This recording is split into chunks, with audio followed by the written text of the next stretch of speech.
এটা হচ্ছে একটা সুদের মেশিন এবং এটার মালিক আপনি নিজেও না। ডলার এখন শুধুই ডলার, সোনা আমার, ডলার তোমার, আমরা কেউ কিছু দিচ্ছি না, শেষ। কোন পর্যায়ে গেলে একটা পাপ আল্লাহর বিরুদ্ধে যুদ্ধের মতো নয়? পাপ তো অনেক আছে পৃথিবীতে, আল্লাহ কি কোনটাকে বলছে আমার বিরুদ্ধে যুদ্ধ?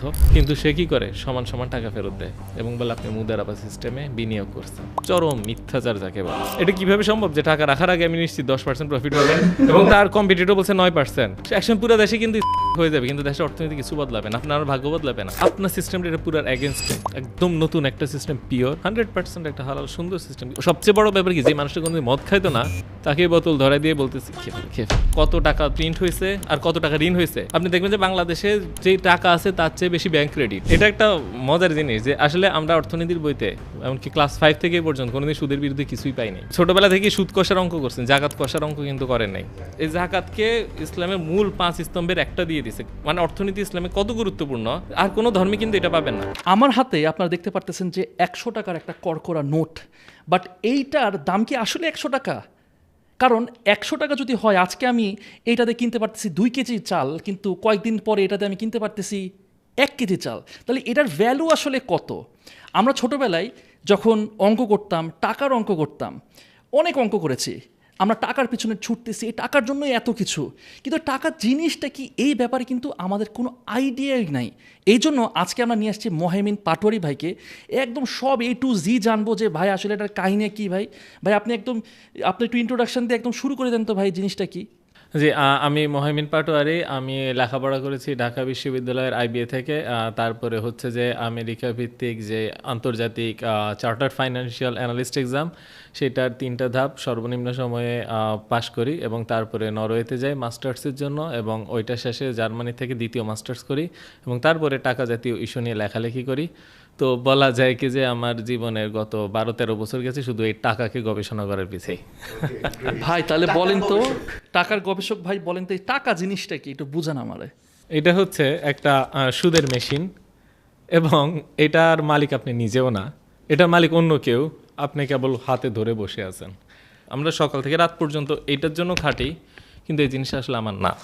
আপনি কিন্তু ভাইয়া একটু আগে একটা স্টেটমেন্ট দিলেন, সেটা হচ্ছে এটা হচ্ছে সুদের মেশিন। মানে কেন বললেন এই কথাটা? মনে করেন এই যে টাকাটা, এই টাকাটার গায়ে যদি দেখেন আপনারা লেখা যে Bangladesh bank note, Bangladesh bank এই টাকাটা ছাপায়, তারপরে এই টাকাটা সে কি করে? দান খরচ করে না, অবভিয়াসলি না। তাহলে এই টাকাটা বাংলাদেশ ব্যাংকের ভল্ট থেকে আপনার হাতে কিভাবে আসলো? আপনি তো চুরি করেন নাই, আমিও চুরি করি নাই। আসলো কিভাবে? সে দানও করে না, বাংলাদেশ ব্যাংক কোনো ব্যবসায়ীও না, আমি চুরিও করি নাই। একমাত্র একটা উপায় আসে, সেটা হচ্ছে ঋণ। এবং এই ঋণটা কি সুদমুক্ত? না। তাহলে টাকাটা ছাপায় কে? বাংলাদেশ ব্যাংক, এবং ছাপানোর পরে সে সরকারকে অথবা অন্যান্য ব্যাংকে ঋণ দেয়। এখন যেই জিনিসটা আপনি ঋণ দিলেন এবং সুদে আসলে বাড়তি ফেরত নিলেন, সে জিনিসটা কি আপনি কোনোদিন পরিশোধ করতে পারবেন? ধরা যাক আমার কাছে একটা হীরার মুদ্রা আছে, পৃথিবীতে হীরার মুদ্রা তো কেউ কোনোদিন দেখেন নাই নাকি? এখন আমি 1000 হীরার মুদ্রা আপনাদেরকে ঋণ দিব, 100 জন ব্যক্তিকে, 1000 জন ব্যক্তিকে আমি ঋণ দিব। দেওয়ার পর বলবো যে 1000 হীরার মুদ্রা আমি ঋণ দিয়েছি, এখন 1100 হীরার মুদ্রা ফেরত দাও। কেউ কিন্তু হীরার মুদ্রা চোখেও দেখেন, তৈরিও করতে পারেন না। তেমনি এই টাকাটা বাংলাদেশ ব্যাংক ছাড়া আর কেউ তৈরি করতে পারে না। সে এই টাকাটাই ঋণ দেয় এবং বলে আরো বেশি টাকা আমাকে ফেরত দাও। সেটা কিভাবে সম্ভব? ওকে, সো মানে আপনি বলতেছেন যে এই কাগজটা আসলে ছাপানো হয়েছে, ঠিক আছে, কোনো না কোনো কিছুর এগেইনস্টে ছাপানো হচ্ছে, যতটুকু আমরা জানি, অবশ্যই আমরা বুঝি। বাংলাদেশ ব্যাংক যখন অন্যান্য ব্যাংকদেরকে এই টাকাটা দিয়ে থাকে, সেটার এগেইনস্টে একটা চার্জ করবে। সো সেটা কি আপনি বলতেছেন, যেহেতু সে ওটা সুদ আকারে সে ফেরত দিবে, সো আমরা সবাই এটার সাথে সামহাউ কানেক্টেড হয়ে যাচ্ছি। আচ্ছা, আপনি বললেন যে চার্জ করবে। চার্জ বলতে যেটা বুঝাচ্ছেন, চার্জ আর সুদ এক না। আপনি দেখছেন যে ঋণ দিচ্ছেন এবং আরও বাড়তি ফেরত নিচ্ছেন। আপনি যে জিনিস দিচ্ছেন সেই জিনিস ফেরত নিচ্ছেন এবং আরও বেশি। তখন হচ্ছে যে আমি বলছি যে আমি ঋণ নিয়ে আমি সুদ আসলে পূরণ করবো। আমরা জাতি জনগণ কি বাংলাদেশ ব্যাংকের থেকে ঋণ নিয়ে আরও বাড়তি টাকা সুদে আসলে পূরণ করব, কিন্তু বাংলাদেশ ব্যাংক ছাড়া আর কেউ টাকা তৈরি করতে পারে না। অর্থাৎ আমরা প্রত্যেকে ঋণগ্রস্ত থাকতে বাধ্য, কারণ এইটা ছাড়া তার কোনো উপায় নেই, এবং একমাত্র ঋণ আকারেই এটা আসে। তো একটু আগে যে হীরার মুদ্রার উদাহরণ দিলাম, আমি যদি আপনাদেরকে 1000 হীরার মুদ্রা ঋণ দেই এবং ওইটা দিয়ে আপনারা যত প্রকার লেনদেন করেন, এবং আমি যদি বলি এবার আমার ঋণ পরিশোধ করো, তাহলে বাজারে কোনো টাকাই থাকবে না। জি, ঠিক বলেছেন। তাহলে বাংলাদেশ ব্যাংকের এই সবগুলো নোট আসে ঋণ আকারে, হয় সরকারকে ঋণ দিছে অথবা কমার্শিয়াল ব্যাংকে ঋণ দিছে। তাহলে বাংলাদেশ ব্যাংক যদি একদিন বলে আচ্ছা এখন আমার ঋণ পরিশোধ করো, অনেক হয়েছে। আধুনিক অর্থমুদ্রা ব্যবস্থায় প্রতিটা টাকাই ঋণ, এবং ঋণ নাই মানে কোনো টাকা নাই। একটা জাতির প্রতিটা ব্যক্তি এবং প্রতিষ্ঠান যদি ঋণমুক্ত হতে চায়, দেশে একটা টাকাও থাকবে না। এটাই আমাদের মুদ্রা ব্যবস্থা। তাহলে এখান থেকে বাঁচার উপায় কি বা এটার অল্টারনেট সলিউশনটা কি? প্রশ্নটা হচ্ছে যে এরকম যে আসলে আমার জন্ম কারাগারে, মৃত্যু কারাগারে, বংশ পরম্পরা কারাগারে, কারাগার ছাড়া কীভাবে বাঁচবো? ব্যাপার হচ্ছে কি যে আপনি এমন একটা সিস্টেম আছেন যে প্রতিটা টাকা আপনি বাংলাদেশ ব্যাংক নোট এবং সেটা ঋণ আকারে আসে, এবং এইটা পরিশোধ করেই আপনাকে ঋণ পরিশোধ করতে হবে। এখন আমি যদি আপনাকে হীরার মুদ্রায় ঋণ দেই, ঋণ পরিশোধ করবেন তো হীরার মুদ্রাতেই, তাই না? আমি যদি আপনাকে এই জামাটা ধার দেই, এটা দিয়ে তো আপনাকে ফেরত দিতে হবে। তো টাকা এসেছে ধার হিসেবে, আপনি তো আপনি কিডনি খুলে বাংলাদেশ ব্যাংকে জমা দিতে পারবেন না, ওই সিস্টেম আছে। তো এখন একটা ব্যাপার কি যে আপনি বলতে পারেন যে আচ্ছা, তো বাংলাদেশ ব্যাংকের থেকে যে এই বছর আমরা 10,000 কোটি টাকা ঋণ নিলাম, আগামী বছর তো সে 11,000 কোটি টাকা ফেরত নিবে, তো নতুন 1,000 কোটি টাকা কোত্থেকে আসবে? আমাদের আবার ঋণ নিতে হবে।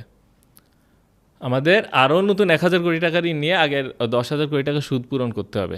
তারপরের বছর কি হবে? 1100 কোটি টাকা। আবার 1100 কোটি টাকা ঋণ নিয়ে এর আগের সুদ পূরণ করতে হবে। ও বাই দ্য ওয়ে, আপনি যদি freelancing, digital marketing, graphic design বা অনলাইন বিজনেস শিখতে চান, তাহলে আপনার জন্য এসআর ড্রিম আইটি কিন্তু দারুণ একটা অফার নিয়ে এসেছে। এক্স্যাক্টলি, এবং এসআর ড্রিম আইটি এটা কিন্তু অনেকে আছেন আপনারা যারা চিনেন, এবং এসআর ড্রিম আইটি খুবই জোস একটা অফার নিয়ে আসে যেটা আপনাদের কাছে অবশ্যই অনেক ভালো লাগবে। 4 মাস ব্যাপী 100 ঘন্টার ফ্রিল্যান্সিং বান্ডেল প্যাকেজটা আপনারা কিন্তু 87% ডিসকাউন্টে, অর্থাৎ 30,000 টাকার এই প্যাকেজ পাচ্ছেন মাত্র 4,000 টাকায়। এটাকে বলছি আমরা বাই টু গেট 5 অফার। এই প্যাকেজে এনরোল করলে পাবেন digital student dashboard, dedicated support system, weekly review class এবং কোর্স শেষে সার্টিফিকেট। শুধু কিন্তু তাই না, এই কোর্সের পরে 1 লাখ টাকার স্কলারশিপ, ল্যাপটপ এবং স্মার্টফোনও পেয়ে যেতে পারেন আপনি। এছাড়াও 90% ডিসকাউন্টে আপনারা digital marketing basic to advance কোর্সটা মাত্র 1,000 টাকায় জয়েন করতে পারবেন। এছাড়াও আমাদের অডিয়েন্সের জন্য একটা স্পেশাল ডিসকাউন্ট আছে, এক্সট্রা ডিসকাউন্ট। সেটা হচ্ছে আপনারা যদি 2CP এই কোডটা ব্যবহার করেন, তাহলে আপনারা অ্যাডিশনাল 10% ডিসকাউন্ট পাবেন। অ্যাডমিশন লিঙ্ক ডেসক্রিপশন ও ফার্স্ট কমেন্টে দেওয়া আছে। তা আম সরি, মাঝখান থেকে একটু তোকে থামাচ্ছি। তাহলে হচ্ছে মানে এই যে মাঝখানের 1,000 কোটি টাকার একটা গ্যাপ, যেটা কিনা আপনার প্রথম অনুযায়ী আমরা এটা কি বলে মানে হাইপোথিসিস আমরা করে দিতেছি একটু, যে প্রতি বছর এর পরে 1,000 কোটি টাকা করে অ্যাড করতে পারবে। সেই 1,000 কোটি টাকা আসতেছে কোথেকে? এটা কি বাহিরের কোনো দেশ থেকে আমরা আর্ন করবো, আর মাটি থেকে বিভিন্ন জিনিস উৎপাদন হবে সেখান থেকে আসবে? আসলে এই 1,000 কোটি টাকা আসতেছে কোথেকে? আসলে প্রতি বছর 1,000 কোটি টাকা না, এটা চক্রবৃদ্ধি। তো ওই প্রথম বছর 1,000, তারপরে বছর 1100, তারপরের বছর আরও বেশি, খুব সম্ভবত 12.1 গুণ 1,000, এইভাবে চক্রবৃদ্ধি বাড়তে থাকে। তো আপনি কি জানেন যে একটা কাগজকে 28 বার যদি ভাঁজ করেন, সেটা এভারেস্টের চেয়ে উঁচু হয়। তো তো ওই টাকাতেও ঠিক চক্রবৃদ্ধি সুদ কাজ করে। তো প্রতি বছরই কি নতুন করে টাকা ছাপাতে হয়। এবং আপনি বললেন যে এই টাকাটা আর্ন করবো কীভাবে? তো আমার কাছে ধরেন আমি তো লেখক, আমি বই ছাপাই। তো মনে করেন যে নতুন করে ডিমান্ড আসলো, বই কী করি? ছাপাখানায় ছাপাই ফেলি।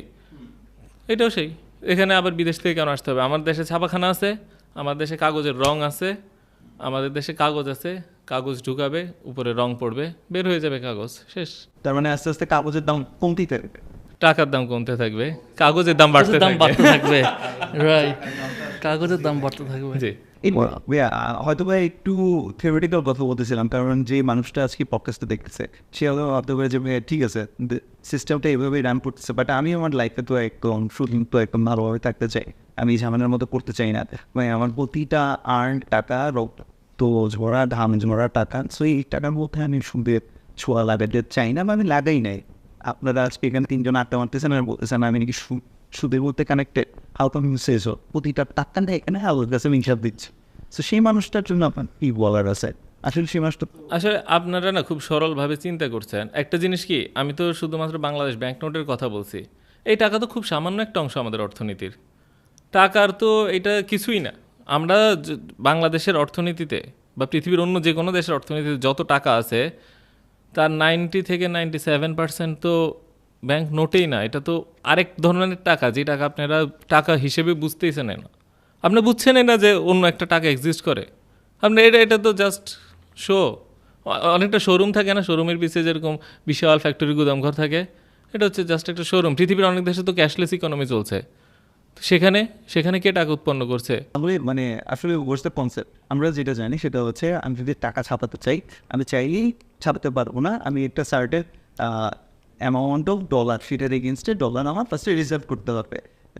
যাদের কাছ থেকে আমি ডলারটা রিজার্ভ করব, তারাও চাইলে ডলার ছাপাইতে পারবে না আনলেস আনটিল দে বলতেছে আর কি, আপনি আগে হাসতেছেন বলছে বলতেছেন, তারপর আমি বলি সেটা হচ্ছে যে স্বর্ণ আমি স্টোর করতেছি, সেইটার মতো করে আমি তখন ডলার ছাপাইতেছি। ডলারটা আবার আমরা সবাই পাগলের মতো করে জমাবো, so that we can also print টাকা। আচ্ছা, এখানে অনেকগুলা ভুল তথ্য দিয়ে ফেলছেন, তো আসার জন্য দুঃখিত। ডলার রিজার্ভের সাথে টাকার কোনো সম্পর্ক নেই। ডলার রিজার্ভ এক জিনিস, টাকা আরেক জিনিস। কেমন? ডলার রিজার্ভ হচ্ছে আমরা যে আন্তর্জাতিক বাণিজ্য করি, ফরেন এক্সচেঞ্জ করি, সেই এক্সচেঞ্জের যে উদ্বৃত্তি সেটা হচ্ছে রিজার্ভ। কেমন? আর টাকার সাথে ডলার রিজার্ভ থাকতে হবে, এটা একেবারে ভিত্তিহীন একটা মানে দাবি করেছেন।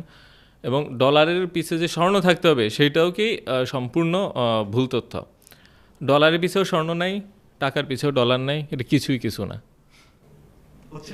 হচ্ছেটা কি ভাই? মানে ব্যথা ব্যথা লাগতেছে ভাই, ব্রেনে খুব চাপ লাগতেছে ভাই, একটু ক্লিয়ার করেন। আচ্ছা, বই ছাপানোর জন্য কি লাগে? কাগজ লাগে, কালি লাগে, আর প্রকাশনীর ইচ্ছা লাগে।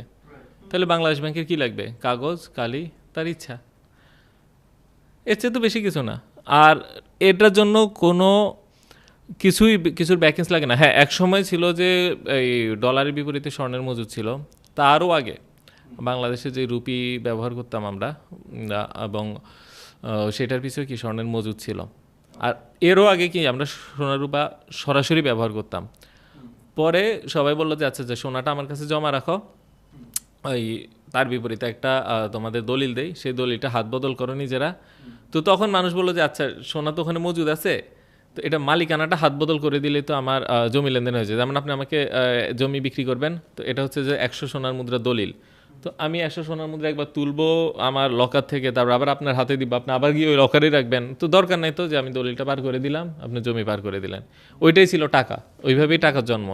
কিন্তু পরবর্তীতে দ্বিতীয় বিশ্বযুদ্ধের পর দেখা গেল যে মানে ইউরোপের দেশগুলা মানে যুদ্ধ করলে কি আমরা প্রচুর ঋণে প্রচুর ব্যয় করি। মানে ওদের অবস্থা এমন হলো যে আমেরিকা থেকে ঋণ নিতে নিতে বা আপনার যে ব্যাংকার গোষ্ঠী, পৃথিবীর বেশিরভাগ সোনা এখন তাদের হাতেই।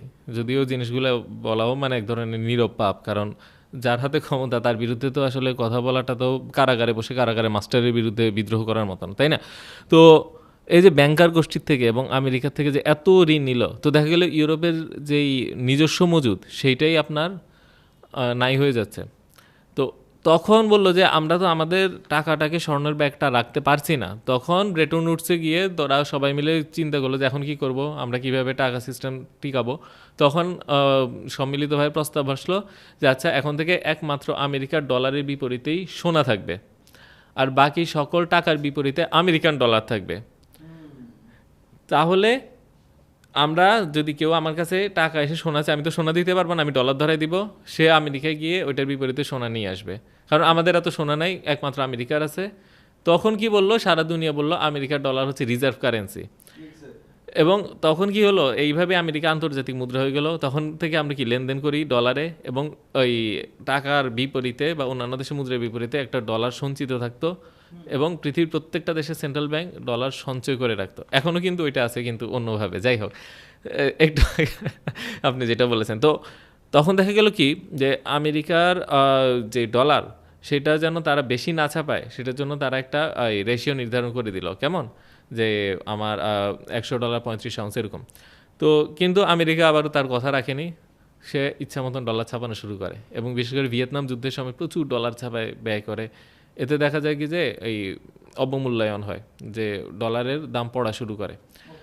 তো তখন ফ্রান্স বললো কি যে না, আমার সোনা ফেরত দাও, আমি আর ডলার রাখতেছি না, কথা যে শর্ত ছিল শর্ত অনুযায়ী সোনা ফেরত দাও। তো তখন 1931 আমেরিকা এসে বললো না থাক, সোনা ফেরত দেওয়ার দরকার নাই, ডলার এখন শুধুই ডলার, সোনা আমার ডলার তোমার, আমরা কেউ কিছু দিচ্ছি না, শেষ।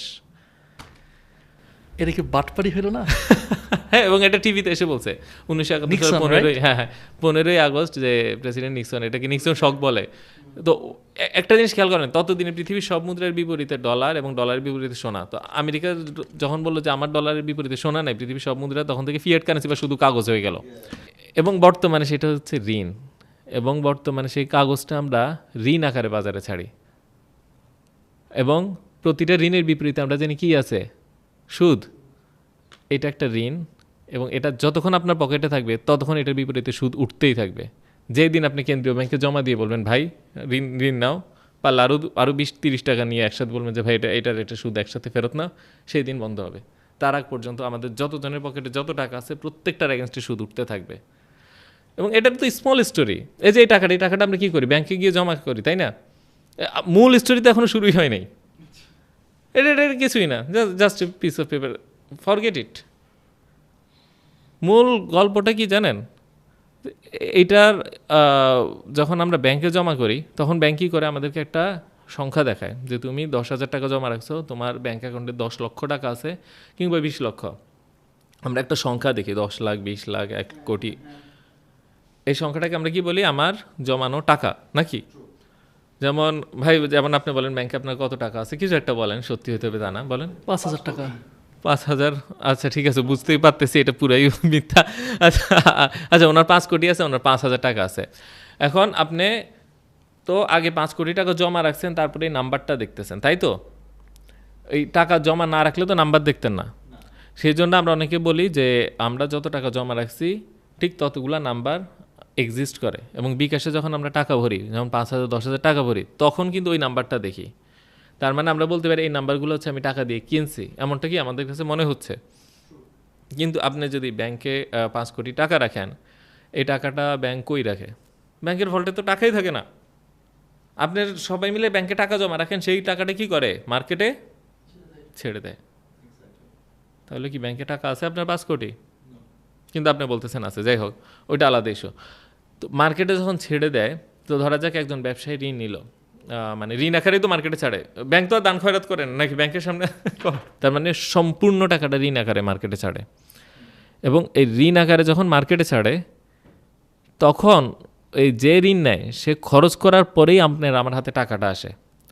ধরা যাক আপনি একটা কোম্পানির এমপ্লয়ি, আপনারা হয়তো চাকরি করছেন জীবনে, বা আমিও করি।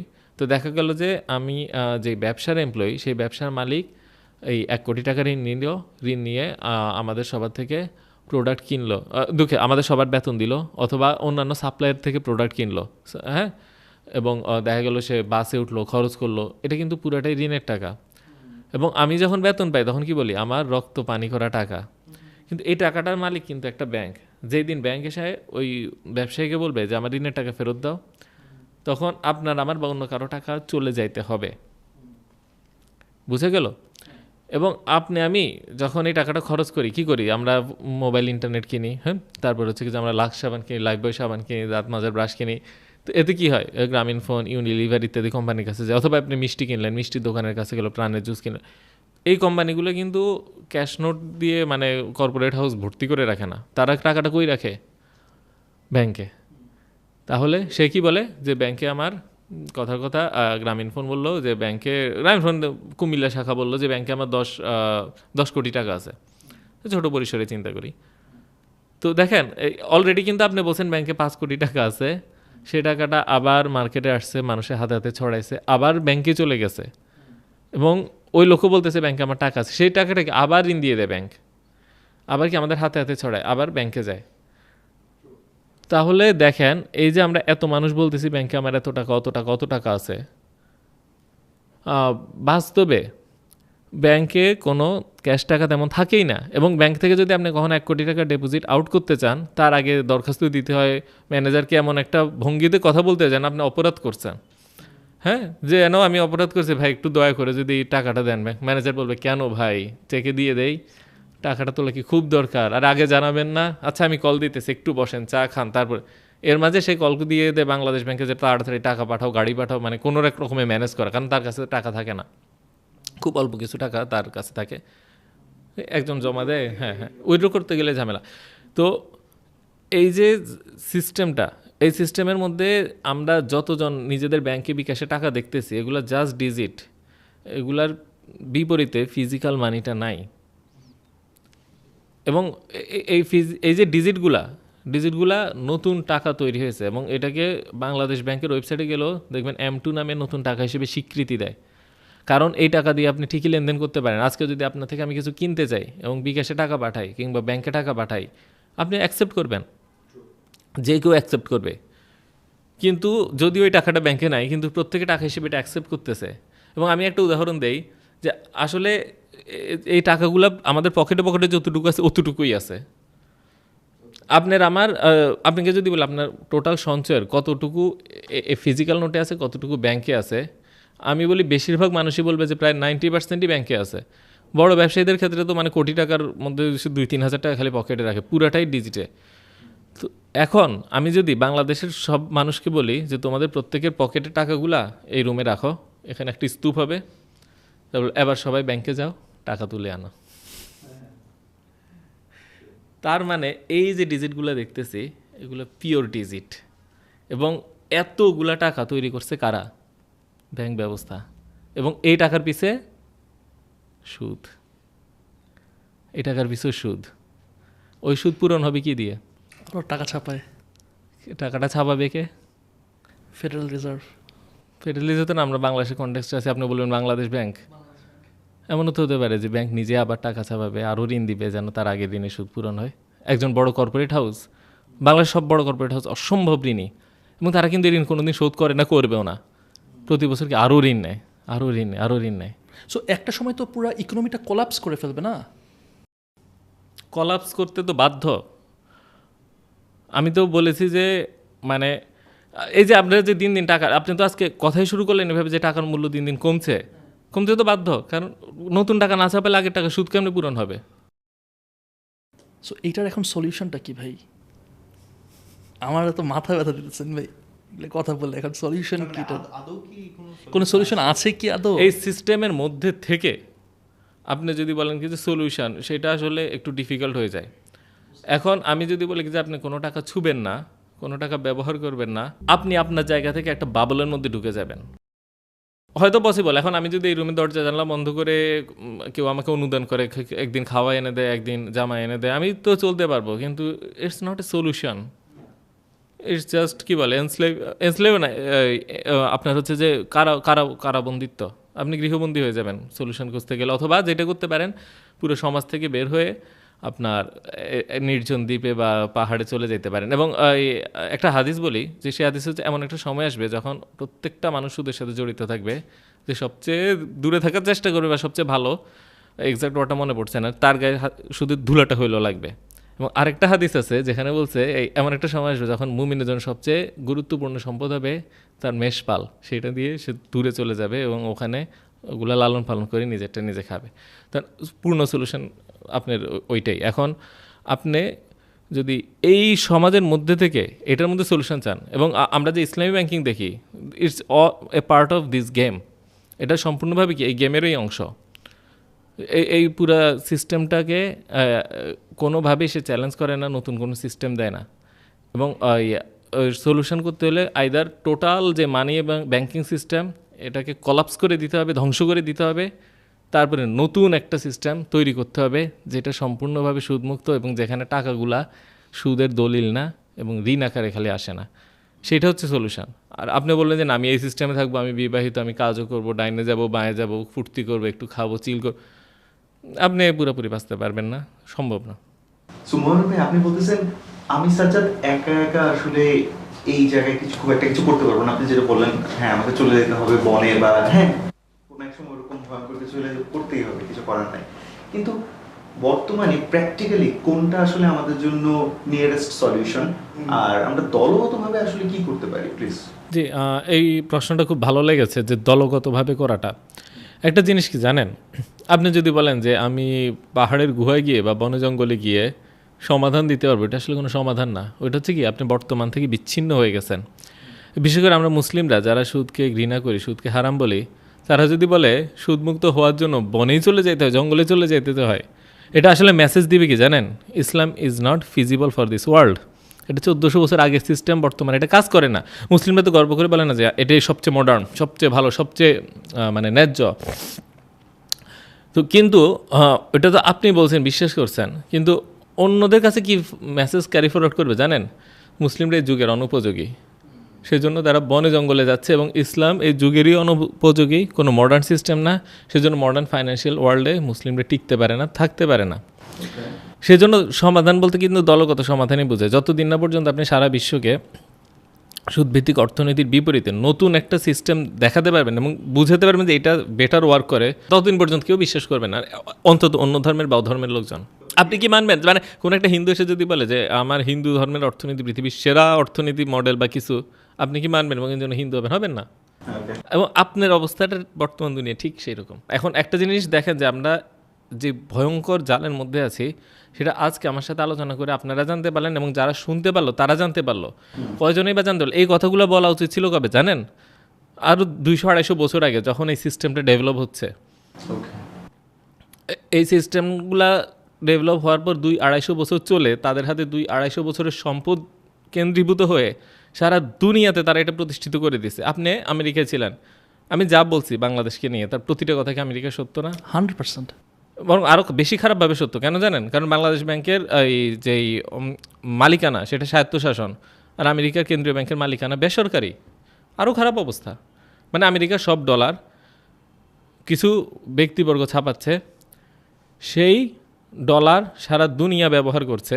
পৃথিবীর প্রত্যেকটা দেশে কেন্দ্রীয় ব্যাংক রিজার্ভে ডলার রাখছে এখনও, যদিও মানে আপনার ডলারের এগেনস্টে টাকা ছাপায় না, তারপরে কিন্তু তারা রাখছে। ওইটাই সিস্টেম।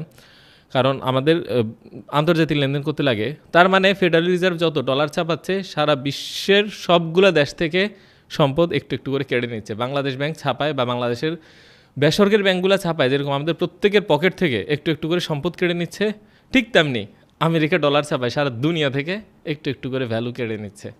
এবং এটা কিন্তু চুরি বা ডাকাতির পর্যায়ে পড়ে। কেন জানেন? কারণ আমি কিন্তু কোনো বিজনেস রিস্ক নেই, যার কারণে আমাকে লস করতে হবে।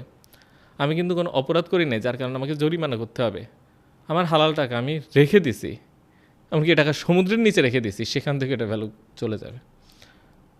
আস্তে আস্তে ভ্যালু কমতেছে, যেটা আমরা বলতেছি। হ্যাঁ, এবং ভ্যালুটা যাচ্ছে কাদের হাতে? কোনো কিছু এখানে কিন্তু ওই মানে শূন্যে মিলে যাওয়া বলে কিছু নাই। কেমন? আপনি কিছু হারাচ্ছেন মানে কেউ কিছু পাচ্ছে। শূন্যে মিলে যায় না কিছু। এবং আপনি নিজের অনিচ্ছায় হারাচ্ছেন, আপনি এটা বিক্রি করছেন না, তার মানে আপনার থেকে ডাকাতি বা চুরি করা হচ্ছে। তো তারা কোনোদিন যাবে না এই সিস্টেমটা চ্যালেঞ্জ হোক। সব মিডিয়া, সব শক্তি তাদের পক্ষে কাজ করবে, কারণ তারা 250 বছর ধরে এই সিস্টেমে সেট করে ফেলছে সব। এখন আপনি এসে বলতেছেন কি যে হ্যাঁ আমার ঘুম ভাঙছে, হ্যাঁ এখন আমি কী করবো না? আপনাকে দরজা লক করলো, দরজার চারপাশে ওই ব্যারিকেড দিল, তার চারপাশে সেনাবাহিনী নিয়োগ করলো, তারপর সব জায়গায় সিসি ক্যামেরা লাগালো, তারপরে এই রুমে আমাদের হুশ হলো এখন কী করবো? উই আর ডান। আচ্ছা, তো ডানের মধ্যে থেকে ধরা যায় কারাগারের মধ্যে থেকেই কতটুকু আমরা প্রভাবমুক্ত হতে পারি সেটা নিয়ে আলোচনাটা করি। সেটা হচ্ছে আমরা টাকা বা ব্যাংক জাতীয় লেনদেন সবচেয়ে কম করব। মনে করেন যে আপনি একজন কৃষক, আমি একজন মানে মাছ উৎপাদন করি, আর আপনি হচ্ছেন একজন ঘরবাড়ি নির্মাণ করেন। তো আমরা তিনজন আজকে জানলাম আমরা নিজেদের গ্রামে, চাইলে আপনি আমাকে কিছু মাছ দিলেন, আমি আপনাকে দুঃখিত, আমি আপনাকে কিছু মাছ দিলাম, আপনি আমাকে চাল দিলেন, উনি দুজন ঘরবাড়ি নির্মাণ করলেন। এইভাবে যদি লেনদেনটা করি, আমরা কি এই মানে অনেকটা সুদমুক্ত লেনদেনের মধ্যেই আছি। বিশেষ করে আগের দিনে গ্রামের দিকে যদি চিন্তা করি, একটা কৃষকের বাড়ির সাথে পুকুর থাকে, তার গরু থাকে, তার হচ্ছে কি যে ফসল উৎপাদন হয়, সে এই ফসলটা খায়, এই পুকুরে গোসল করে, এই পুকুরে পানি খায়, এবং ওই গরুর যে বর্জ্য সেটা দিয়ে সে সার উৎপাদন করে, সে গরু দুধ খায়, মাংস খায়, সে কিন্তু সুদমুক্ত একটা অর্থনীতির মধ্যেই আছে। এই সিস্টেমটা কিন্তু পুরো সুদমুক্ত। তাকে বাজারের থেকে খুব অল্প কিছু লেনদেন করতে হতো, কিন্তু যখন আমরা ঋণ নেওয়া শুরু করলাম এবং এই কর্পোরেশনগুলো বড় হওয়া শুরু করলো, তখন দেখা গেলো কৃষকরা জমি হারাচ্ছে, অনেকে দেউলিয়া হচ্ছে, অনেকে জমি বিক্রি করে সন্তান বিদেশে পাঠাচ্ছে। সব মিলে আমরা যত বেশি টাকার পিছে ছুটলাম এবং ফিজিক্যাল অ্যাসেটের থেকে দূরে সরে গেলাম, তত বেশি আমরা আরও বেশি আবদ্ধ হয়ে গেলাম এই সিস্টেমে। সুতরাং আমাদেরকে প্রথমত টাকা, ব্যাংকিং এসবের থেকে নিজেকে সেভ করে সঞ্চয়টা করতে হবে অ্যাসেটে, স্বপ্ন দেখতে হবে অ্যাসেটের, এবং লেনদেনগুলো যথাসম্ভব ওই ট্রানজ্যাকশানটা থেকে দূরে থাকতে পারলে ভালো। আমিও তো করতে বাধ্য হই, আমি যে এতগুলা, আমি তো অ্যাওয়্যার করছি মানুষকে, কিন্তু এমন না যে আমি সম্পূর্ণ মুক্ত হতে পেরেছি। কিন্তু আমি যেটা করি যে বেতন পাওয়ার পরে চেষ্টা করি মাসের প্রথমের দিকে কি টাকাটা তুলে আনতে এবং এটাকে খরচ করে ফেলতে, এবং সঞ্চয় যেটা, সঞ্চয় যেন আমরা টাকা বা ডিপিএস এগুলোতে না করি, সঞ্চয় করতে পারি আমরা অ্যাসেটে। এমনকি আপনি যদি গোল্ড কয়েন কিনেন সেটাতে সঞ্চয় করতে পারেন, এবং তখন দেখা যাবে আপনার, আমি যখন লেনদেন করব তখন আমার গোল্ড কয়েনটা আপনাকে দিয়ে দিব এবং আপনি আমাকে একটা যে কোনো সার্ভিস, গাড়ি, সাইকেল বিক্রি করলেন। ওইভাবে যদি ভ্যালু আমরা নির্ধারণ করতে পারি, তো এইভাবে যদি আমরা দেখা যায় 100 জন অ্যাওয়্যার হই এবং নিজেদের মাঝে একটা কমিউনিটি গড়ে তুলি, তাহলে কিন্তু আমরা অনেকটাই কি প্রভাব থেকে মুক্ত হতে পারছি। এইভাবে পকেট কমিউনিটিগুলো যখন একটু বড় হবে, এক কমিউনিটি আরেক কমিউনিটির সাথে লেনদেন শুরু করবে, তখনই কিন্তু আমরা একটা বিপরীত ব্যবস্থা কিছুটা দাঁড়া করাতে পারবো। এখানে ব্যাপারটা আসলে যেটা মহমিন ভাই যেটা বুঝতেছি, যে অনেকটা বলতে পারছেন যে মন্দের ভালো সিচুয়েশনটা, ইটস লাইক, বিকজ আপনি যেটা বললেন যে সাপোজ আমি যদি সোনাও কিনি, গোল্ডও যদি কিনি, ছোট ছোট যেগুলা, স্টিল ওই প্রবলেমটা কিন্তু স্টিল থাকতেছে, যেটা আগে প্রবলেমটা ছিল, যে আমি ধরেন গাড়ি কিনবো, বাড়ি কিনবো, আমার তো অনেকগুলা লাগবে, ওটা আবার ক্যারি করা, বা ছোট্ট জিনিস কিনবো, আমি যদি ছোটো একটা জিনিস কিনে, পানির বোতল কিনো, ওটা তার আমি সোনা দিয়েও কিনতে পারবো না, রাইট? তো এখন এই ক্ষেত্রে ধরেন অনেকের জন্য জিনিসটা একটু ইনকনভিনিয়েন্ট হয়ে যায়। আমি একটু প্র্যাকটিক্যাল সেন্সে বলতেছি, যারা দেখতেছে তাদের কাছে, ভাই এত ঝামেলার মধ্যে আমি যাইতে চাই না, এটা তো খুব ঝামেলার একটা ব্যাপার, ভাই যা আসে it's like ignorance is bliss. ভাই আমি জানি সিস্টেম সমস্যা আছে, এখন ভাই কিছু করার না, আমরা এখন ট্র্যাপে পড়ে গেছি, ভাই বাদ দেন তো ভাই, এটাই তো সাধারণত। ভাই এত ঝামেলার মধ্যে আমার যাওয়ার দরকার নাই। আবার 2-4টা মানুষের বুঝাবো, এই নেও তুমি আমার কি বলে ক্রপ কিনো, বা আমার ফসল নাও, এই আমার গরু আছে, গরু থেকে। আর আমরা অনেকে আছে যারা সিটি থেকে দেখতেছে, they don't have any access to agriculture. মানে আমার তো যেমন আমার তো কোনো ফসল আসতেছে না যে আমি এক্সচেঞ্জ করতে পারতেছি, রাইট? সো এটা একটু আমাদের জন্য একটু ডিফিকাল্ট হয়ে যায়। সেই ক্ষেত্রে আমি চাইতেছি যে কি আমরা মন্দের ভালো কোনো সলিউশন আছে কিনা। এতক্ষণ যা বললাম ওইটা কিছুটা মন্দের ভালোই বলতে পারেন, সত্যিকার মন্দের ভালো বলে কিছু নেই, হয় ভালো নয় মন্দ। তো এখন ব্যাপার হচ্ছে কি, এটা ঠিক একটা জিনিস কি, এক বোতল মদের মধ্যে 2 চামচ মধু আর 1 চামচ কালো জিরা দিয়ে যদি একটা ঝাঁকি দিয়ে আপনাকে দেয়, নেন মন্দের ভালো, I agree, it doesn't make any sense. তো ব্যাপার হচ্ছে যে আপনি প্রশ্ন করতে পারেন যে, হ্যাঁ এখন আপনি প্রশ্ন করতে পারেন যে আচ্ছা না, আমরা তো মন্দের ভালো একটা সিস্টেম দেখছি অলরেডি, আমরা তো দেখছি যে মানুষ সুদ থেকে বাঁচার জন্য ইসলামী ব্যাংকের দিকে যাচ্ছে, ইসলামী ফাইন্যান্স নামে অনেক কিছু হচ্ছে। তো এই যে বাংলাদেশের সব ব্যাংকগুলোকে যদি আজকে রাতের মধ্যে ইসলামী ব্যাংক বানায় দেয়, তাহলে কি একটা নতুন অর্থনীতি, নতুন বিপ্লব হবে কিনা, যেখানে আমাদের মুক্তি মিলবে? আপনারাই হেসে দিচ্ছেন। আপনারাই চিন্তা করেন যে এটা তো মুক্তি না। কারণ কি, আপনি চিন্তা করেন, যেমন আমরা যদি দেখি যে সুদ, আচ্ছা যদি কোরআনে আনি, যে আমরা তো কোরআনকে একটা রেফারেন্স পয়েন্ট হিসেবে দেখি, যে দেখে না তার সাথে একটু পরে ও জবাব দিচ্ছে। আগে আপনাকে বলি, কোরআনে কি বলছে, সুদ হচ্ছে আল্লাহ এবং রাসূলের বিরুদ্ধে যুদ্ধ। তো এখন আপনি যদি আমাকে অপছন্দ করেন, কি করবেন? পাশাপাশি বসবেন না, সামনে দেখবেন না? তার চেয়ে যদি বেশি অপছন্দ করেন, পিছন পিছনে কি গালি দিবেন? তার চেয়ে বেশি অপছন্দ করলে আমাকে দেখলে মারতে ধরবেন। তার চেয়ে বেশি যদি অপছন্দ করেন, দলবল নিয়ে আমার উপর ঝাঁপায় পড়বেন, যুদ্ধ করবেন। কোন পর্যায়ে গেলে একটা পাপ আল্লাহর বিরুদ্ধে যুদ্ধের মতন হয়? পাপ তো অনেক আছে পৃথিবীতে, আল্লাহ কি কোনটাকে বলছে আমার বিরুদ্ধে যুদ্ধ? এখন যে এই সিস্টেমের অ্যাগেনস্টে কাজ করবে, সুদী সিস্টেমের বিরুদ্ধে বিকল্প ইসলামী সিস্টেম দাঁড়া করাবে, সে কি করবে? সুদের বিরুদ্ধে যুদ্ধ করবে। যে আল্লাহর পক্ষে যুদ্ধ করবে আর যে আল্লাহর বিরুদ্ধে যুদ্ধ করবে, সে কী হবে? একজন আরেকজনের দেখলে শেষ করে ফেলার চেষ্টা করবে, এরকমই তো। তো বর্তমান সিস্টেমকে মেনে নিয়ে এই সিস্টেমের অধীনে থেকে যদি আমি বলি আমি আল্লাহর বিরুদ্ধে যুদ্ধরত, ইটস জাস্ট এ জোক। মনে করেন যে আপনারা 2 বন্ধু বসে আছেন, দুইজনই ব্যাংক। এখন আমি আসলাম, আপনি বললেন কি যে শুধু হইলে আমার কাছে আসো, ইসলামী সুদ হইলে ওর কাছে যাও। দুইজনের মালিক একই, দুজনের মালিক একই। আমি হচ্ছি মালিক, আপনি রাখলাম আপনার দাড়ি একটু লম্বা, ওনার দাড়ি একটু ছোট, তো যের কাছে টাকা দেন ঘুরে ফিরে আমার কাছেই আসবে। এবং এটা কি পসিবল যে আপনারা দুইজন একই মালিককে টাকা দিচ্ছেন, একই মালিককে বড় করছেন, আবার একজন আল্লাহর পক্ষে আর একজন আল্লাহর বিরুদ্ধে যুদ্ধ করতেছেন? এবং প্রতিটা মানুষ কনফিউজ যে আসলে কি ইসলামী ব্যাংক ঠিক। আমি এই প্রশ্নটা পেতে পেতে বিরক্ত ভাই। আসলে ইসলামী ব্যাংক আর সুদী ব্যাংকের মধ্যে কি আদৌ কোনো তফাৎ আছে? মানে আপনি কি আবু জেহেল আর রাসূল সাল্লাল্লাহু আলাইহি ওয়াসাল্লামকে দেখে বলবেন দুইজনের মধ্যে কি আদৌ কোনো তফাৎ আছে? এই প্রশ্ন তো করবেনই না। একটা দিন, একটা রাত, একটা আল্লাহর পক্ষে যুদ্ধ, একটা আল্লাহর বিরুদ্ধে যুদ্ধ। কেমনে একই ছাদের নিচে, একই এসির নিচে, একই ইয়েতে দুইটা টেবিল থাকবে, এখানে সুদমুক্ত, এখানে সুদযুক্ত, এবং মালিক একই থাকবে এবং পুরো সিস্টেমকে মেনে নিচ্ছে। আসলে আমরা কেমনে ঋণ দিই ইসলামী ব্যাংকে, এটা কিন্তু জানা গুরুত্বপূর্ণ। মনে করেন যে হ্যাঁ, মনে করেন যে আপনি আমার থেকে 100 কোটি টাকা ঋণ নেবেন, আমি 100 কোটি টাকা দিব, 110 কোটি টাকা ফেরত নিব, আমি নর্মাল ব্যাংক। এখন আপনি বলেন না ভাই টাকা লেনদেন খারাপ যে জিনিসটা, হ্যাঁ মুসলিম মানুষ না, বলেন কি এটা হয় নাকি? তো তখন আমি বললাম হ্যাঁ ভাই ঠিক বলছেন, আমরা ওকে দিতে পারি। তো আপনি এক কাজ করেন, টাকাটা নেন, আবার 120 ফেরত, 110 ফেরত আনেন, হ্যাঁ কিন্তু আমি হালাল করে দিব। তো আপনি টাকা নিলেন, নিয়ে বলেন কি যে ভাই 110 দিব, হ্যাঁ টাকা আমাকে দিচ্ছেন, হ্যাঁ তাহলে হালাল কেমন হলো? আরে ভাই বুঝেন না, আপনি হচ্ছেন আমার প্রতিনিধি। আপনি যখন মাল কিনবেন তখন মালটা হবে কার? আমার। আপনি আমার প্রতিনিধি, এজেন্ট। মাল কিনলে মাল হবে আমার, তারপরে মালটা কি করবেন? নিজের কাছে বিক্রি করে দিবেন 10% লাভে। কেন 10%? কারণ বাজারে সুদের হার চলে 10%। বাজারে সুদের হার যেদিন চলবে 12%, বলবে ভাই 12% লাভ ধরবেন। যেদিন 5% বলবে ভাই 5% লাভ ধরবেন। যেদিন বাজারে সুদের হার 20% বলবে ভাই 20% লাভ ধরবেন। তো আপনি নিজের কাছে বিক্রি করে দিবেন, করে তারপরে আমাকে আগামী বছর ভাই এই সুদে আসলে টাকাটা ফেরত দিবেন। হয়ে গেল না? এটা হচ্ছে কি যে ইসলামী ব্যাংক মডেল। না কিন্তু এখানে তো অনেকটা বিজনেস, মানে ব্যবসায়ী মডেল না, মানে ব্যাপারটা এরকম যে ধরেন আমি একটা বিজনেস করতে চাচ্ছি, রাইট? আমি আপনার কাছে টাকা চাইতেছি, মমিন ভাই আপনি আমাকে 1000 টাকা দেন।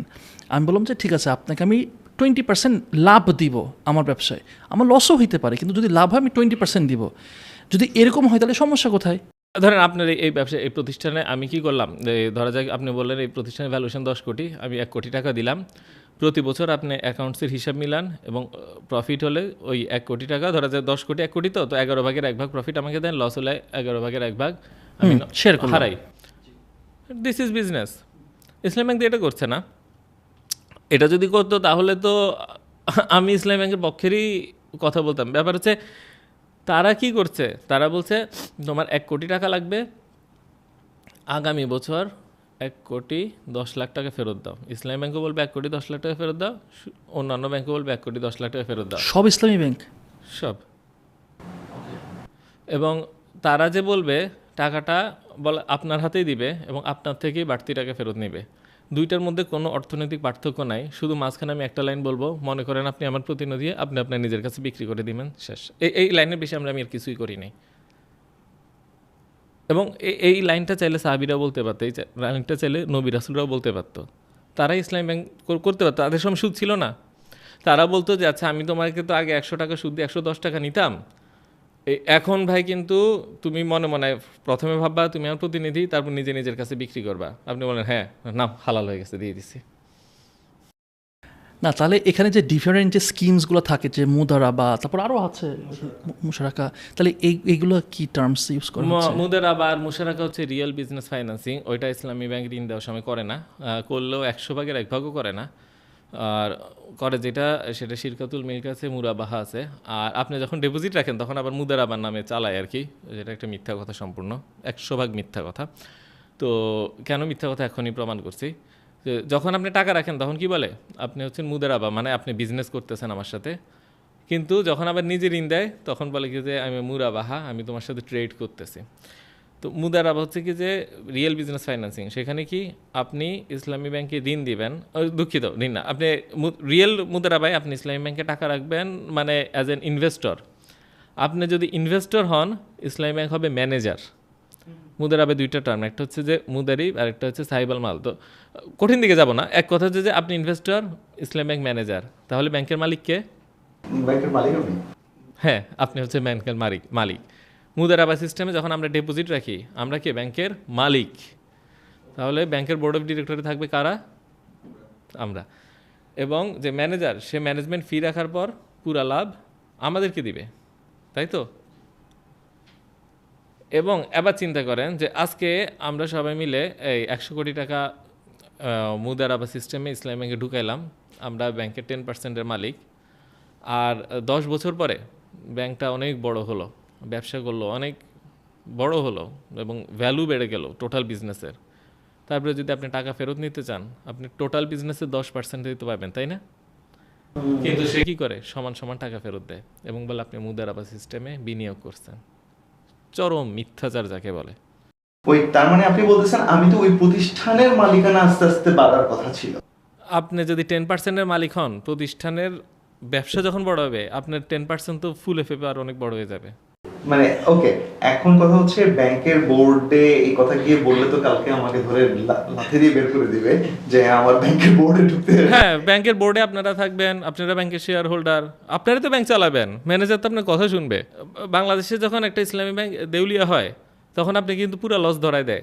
তখন বলে যে তুমি তো ব্যবসা করছো আমার সাথে, তুমি টাকা হারাইছো, আমি দেউলিয়া হয়েছি, তুমি 0 টাকা নিয়ে বাড়ি ফেরত যাও। অথচ সে যদি 10 গুণ লাভ করে, আপনাকে সুদের হারের চেয়ে বেশি লাভ দেয় না। এমনকি আমাদের কোম্পানিতেও সেদিন কল দিল ওই আপনার যে কোনো একটা ইসলামী ব্যাংকের ধানমন্ডি ব্রাঞ্চ থেকে যে আপনারা 10% প্রফিট পাবেন। এটা কিভাবে সম্ভব যে টাকা রাখার আগে আমি নিশ্চিত 10% প্রফিট পাবেন এবং তার কম্পিটিটর বলছে 9% প্রফিট। হ্যাঁ, 3 জায়গায় কল দিচ্ছি, একজন বললো 15, একজন 9, একজন 10, যে 10 দিচ্ছে সাথে সাথে ওখানে টাকা যাচ্ছে। তো ওই জাতীয় ডিলগুলো আমি করি না এখন। ব্যাপারগুলো আসলে আমি নিজে চেষ্টা করি যতটা পারি সুদমুক্ত হওয়ার জন্য, কিন্তু আমি অবাক হই যে আসলে তারা কম্পিটিশন করতেছে কে কত পার্সেন্ট প্রফিট। এবং এই প্রফিটটা 3 মাস আগে বা 4 মাস আগে ছিল কত পার্সেন্ট? 6-7%। কেন? কারণ তখন বাংলাদেশ ব্যাংকের সুদের হার ছিল 6-7%, সেই জন্য তাদের প্রফিট 6-7%।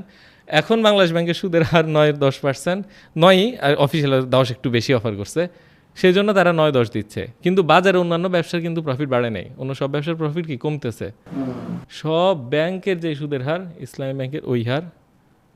কোনো ব্যবসা যদি মানে লস করে, তাহলে ইসলামী ব্যাংকের এটার উপর প্রভাব পড়ে না। কেন পড়ে না? মানে সে তো ব্যবসায়ী না। বুঝতে পারছি। আচ্ছা ভাইয়া, আমি মনে করেন এখন একটা বাড়ি বানাতে চাই। হ্যাঁ, আমি এখন ইসলামিক কোনো একটা ব্যাংকে ঢুকলাম, ঢুকে আমি বাড়ির জন্য 1 কোটি টাকার একটা কিনলাম।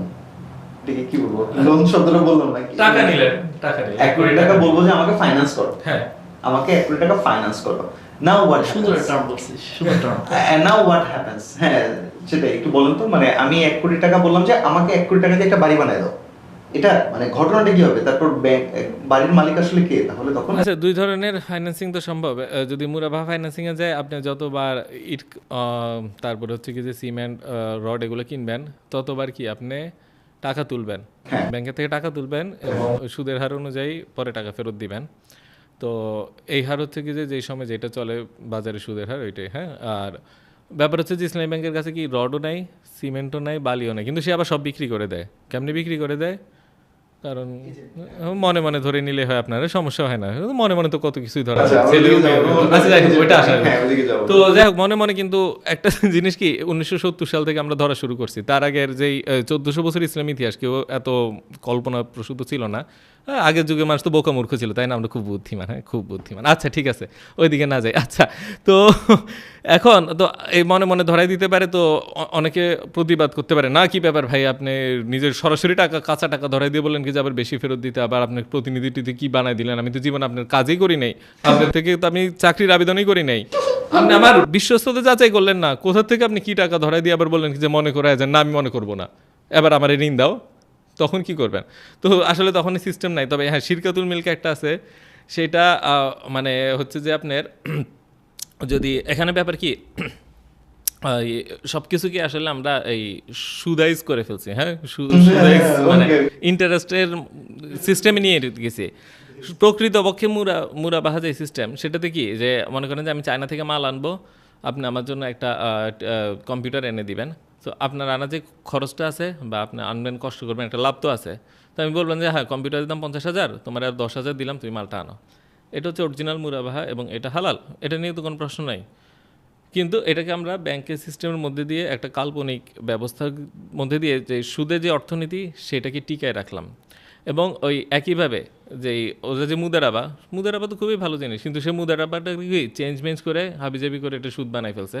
ঠিক তেমনি শিরকুল মিল্কেও সেই আপনাকে বলবে যে হ্যাঁ তোমার বাড়ির মালিকানা এতটুকু আছে, এতটুকু করে এই বাড়তি টাকা দিয়ে আস্তে আস্তে করে মালিকানা চেঞ্জ করো।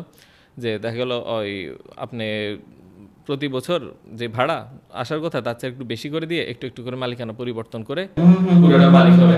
এটা যদি অ্যাকচুয়াল তারা করতে পারতো তাহলে কিন্তু আমার কোনো আপত্তি, কিন্তু তারা এটাকেও সুদের হারে রেট ক্যালকুলেট করে ওইভাবে ইন্স্যুরেন্স করে তাদের লাভটা নিশ্চিত করে পুরো সিস্টেম ওইভাবে করে, এবং কোনো একটা মাসে যদি আপনি ভাড়া দিতে দেরি করেন সাথে সাথে বাজারে সুদের হার অনুযায়ী আপনার বাড়তি জরিমানা ধরায় দেয়। তবে আমার বাড়িতে ফেরত আসি, আমি তো বাড়ি বানাচ্ছিলাম, তাই না? আমার স্বপ্ন ভঙ্গ করেন না আপনি। আমি যে বাড়িটা বানাচ্ছিলাম, এখন আমাকে 1 কোটি টাকা যে দিলেন আপনি, হ্যাঁ আপনাকে সেমেন্ট দিলাম 1 কোটি টাকা, তো আমাকে কত দিনের জন্য আসলে দেয়া হলো একটা বলেন? সাধারণত মানে যেটা হয় যে যখন মাল কেনার কথা বলে তখন 1 বছরের মধ্যে করে কন্ট্রাক্ট করে। এখন 1 বছর পরে আবার রিশিডিউল করে, রিফাইন্যান্স করে। ধরা যাক প্রতি বছরে যদি সুদের হার 10% হয়, এই আপনার প্রায় 7 বছরেই তো 100% হয়ে যায় চক্রবৃদ্ধিতে যদি না নেয় 10 বছরে 10% হবে। তো এখন মনে করেন যে আপনি এই বছর মাল কিনতে যে টাকা দিতে পারলেন না, পরের বছর যদি আপনি দেউলিয়া হয়ে পথে ঘুরেন, সে আবার ওইটাকে এই রিফাইন্যান্স করে দিবে, ভান দেখাবে যে এরপরের বছর আপনি 1,10,00,000 টাকার মাল কিনছেন এবং 1,21,00,000 টাকা সে আপনার থেকে পাবে, আপনাকে দিয়ে অটো মাল কিনাবে। এবং কিছুদিন আগে একটা কেস চলতেছিল আমার, যে কেসটা করছে তিনি শরিয়া বোর্ডের সাবেক জেনারেল সেক্রেটারি ছিল, কেন্দ্রীয় শরিয়া বোর্ডের সাবেক জেনারেল সেক্রেটারি। উনি নিজে কেস করছে, এখন উনি লোন নিয়েছিল, লোন নেওয়ার পরে ওনার নাম হচ্ছে রহমান। তো উনি লোন নেওয়ার পরে উনি বলে আমার কোনো ব্যবসা নাই, কিছু নাই, কিন্তু সে কিন্তু সুদ বাড়াই দিল। তো ব্যবসা যদি না থাকে কিভাবে বিজনেস ট্রানজ্যাকশনের মধ্যে দিয়ে সুদ বাড়ে? এটা তো আচ্ছা ওনার লাভ বাড়ে আর কি, এটা তো সম্ভব না। আপনার ব্যবসা নাই, দেউলিয়া, আপনি ব্যাংকের থেকে ঋণ নিয়েছেন, উনি বলছে সব লেনদেন বন্ধ, পুরো আমার হিসাব খাতা বন্ধ। তারপরে 3 বছর সে এটার থেকে আবার প্রফিট 3 গুণ বাড়ায় ফেললো। এটা তো সম্ভব না যে ব্যবসায় নাকি আপনি ব্যবসাতে, তার মানে একটু সুদেই ছিল। তো ওই কেসটা চলতেছে না, ব্যাপারটা ওইদিকেই আমি চাচ্ছিলাম যে আমি বাড়ি মনে করেন আপনার কাছ থেকে টাকা পয়সা নিয়ে বাড়ি বানাইলাম, এখন 1 বছর পর আমার এই 1 কোটি টাকা প্রপারলি ফেরত দেওয়ার কথা, 1,10,00,000 টাকা আমি ফেরত দেওয়ার কথা, কিন্তু আমি 1,10,00,000 টাকা আমি 1 বছর পরে দিতে পারলাম না, আমার 2-3 বছর লেগে যাচ্ছে। এখন কি আমি 1,10,00,000 দিব? না, প্রতি বছর 10% সুদের হারে আপনি এটা যত বাড়বে তত। আমাকে এইটা একটু আপনি করে দেন তো, মানে ওকে করে দেন তো, না ওকে করে দেন তো, ওকে ইটস ওকে। ওকে করে বলতে এটা যে হালাল না সেটা ওরাও জানে। তো ওরা যেটা করে এটা আগে নিত না, কেমন? তো পরবর্তীতে ওরা বললো কি যে না, এটা না করলে তো আমরা কম্পিটিটিভ মার্কেট এখানে পিছিয়ে যাইতেছি, বা অনেক অসৎ লোক আছে। যাই হোক, অসৎ লোক তো আসলে আমার মনে হয় বলির পাঠা। যাই হোক, তো তাদেরও তো একটু লোভ লাগে, তাই না? এত টাকার কারবার একটু না নিলে খারাপ লাগে। যাই হোক, তো তারা এটা জরিমানা হিসেবে নেয়।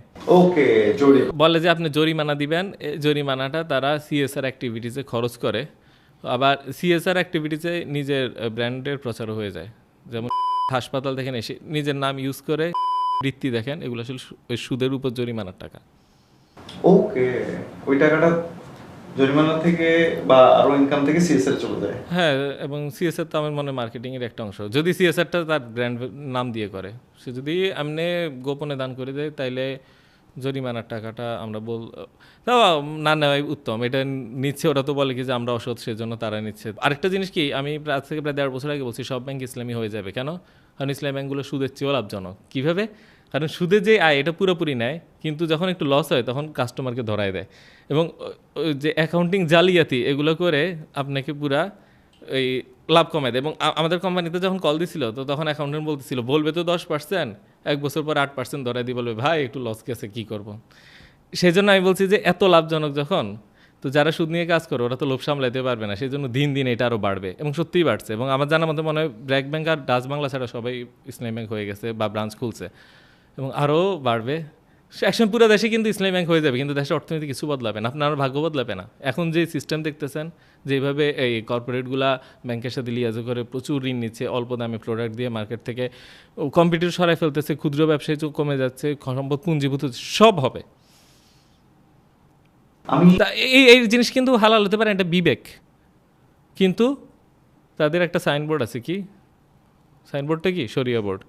এবং শরিয়া বোর্ডের ব্যাংকের মূল কার্যক্রমের সাথে কোনো সম্পর্ক নেই। শরিয়া বোর্ডের সাথে আমার কথা হয়েছে, তারা তো ব্যাংক চালায় না, এবং অনেক শরিয়া বোর্ডে অনেকে আছে যে নিজেই জানে না যে ব্যাংকিং সিস্টেম কি।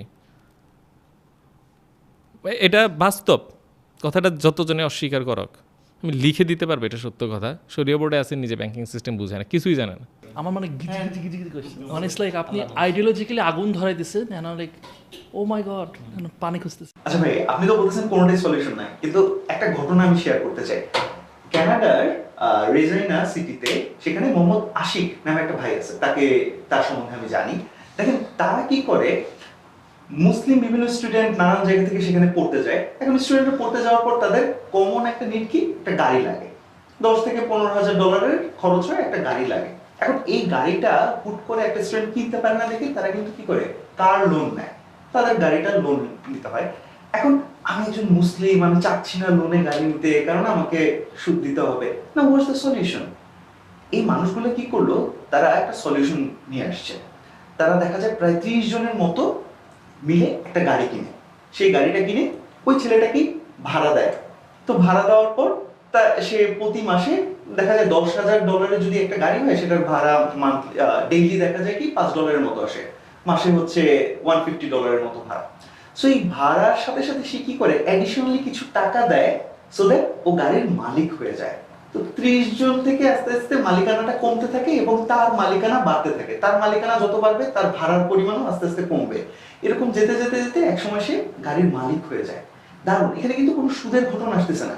এবং এখন পর্যন্ত তারা প্রায় 85টারও বেশি গাড়ি এভাবে ফাইন্যান্স করলো আল বারাকা ইনভেস্টমেন্ট লিমিটেড। এবং তারা যাদেরকে দেখে এটা করতেছে, মানজিলরা আবার এই কাজটা করে হচ্ছে বাড়ি নিয়ে। তারা কি করে, বাড়ির উপর ফাইন্যান্স করে। এখন এই জিনিসটা, মডেলটা যে আসলে কাজ করে সেটা বোঝারও উপায় কি, তারা শুরু যখন করে তখন 6 কোটি টাকার মতো একটা ইনভেস্টমেন্ট নিয়ে শুরু করে। 2020-এ এটা প্রপারলি শুরু হয়।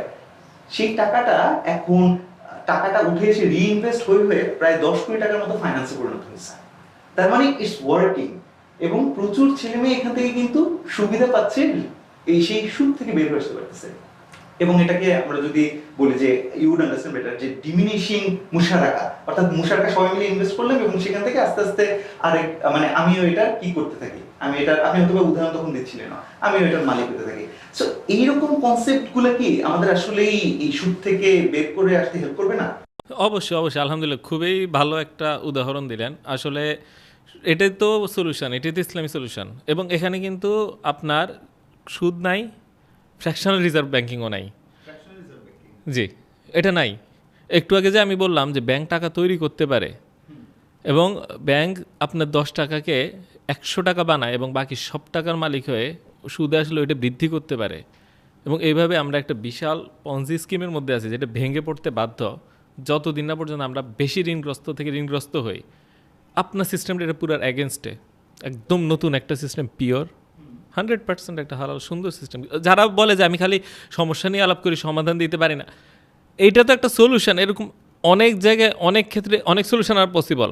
একজন কৃষককে কীভাবে ফাইন্যান্স করবেন, একজন তরকারির বাজারে কীভাবে লেনদেন করবেন, একটা ছাত্রকে কীভাবে পড়াশোনার টাকা দিবেন, প্রত্যেকটা জায়গায় আলাদা আলাদা বুদ্ধি খাটানোর জায়গা আছে।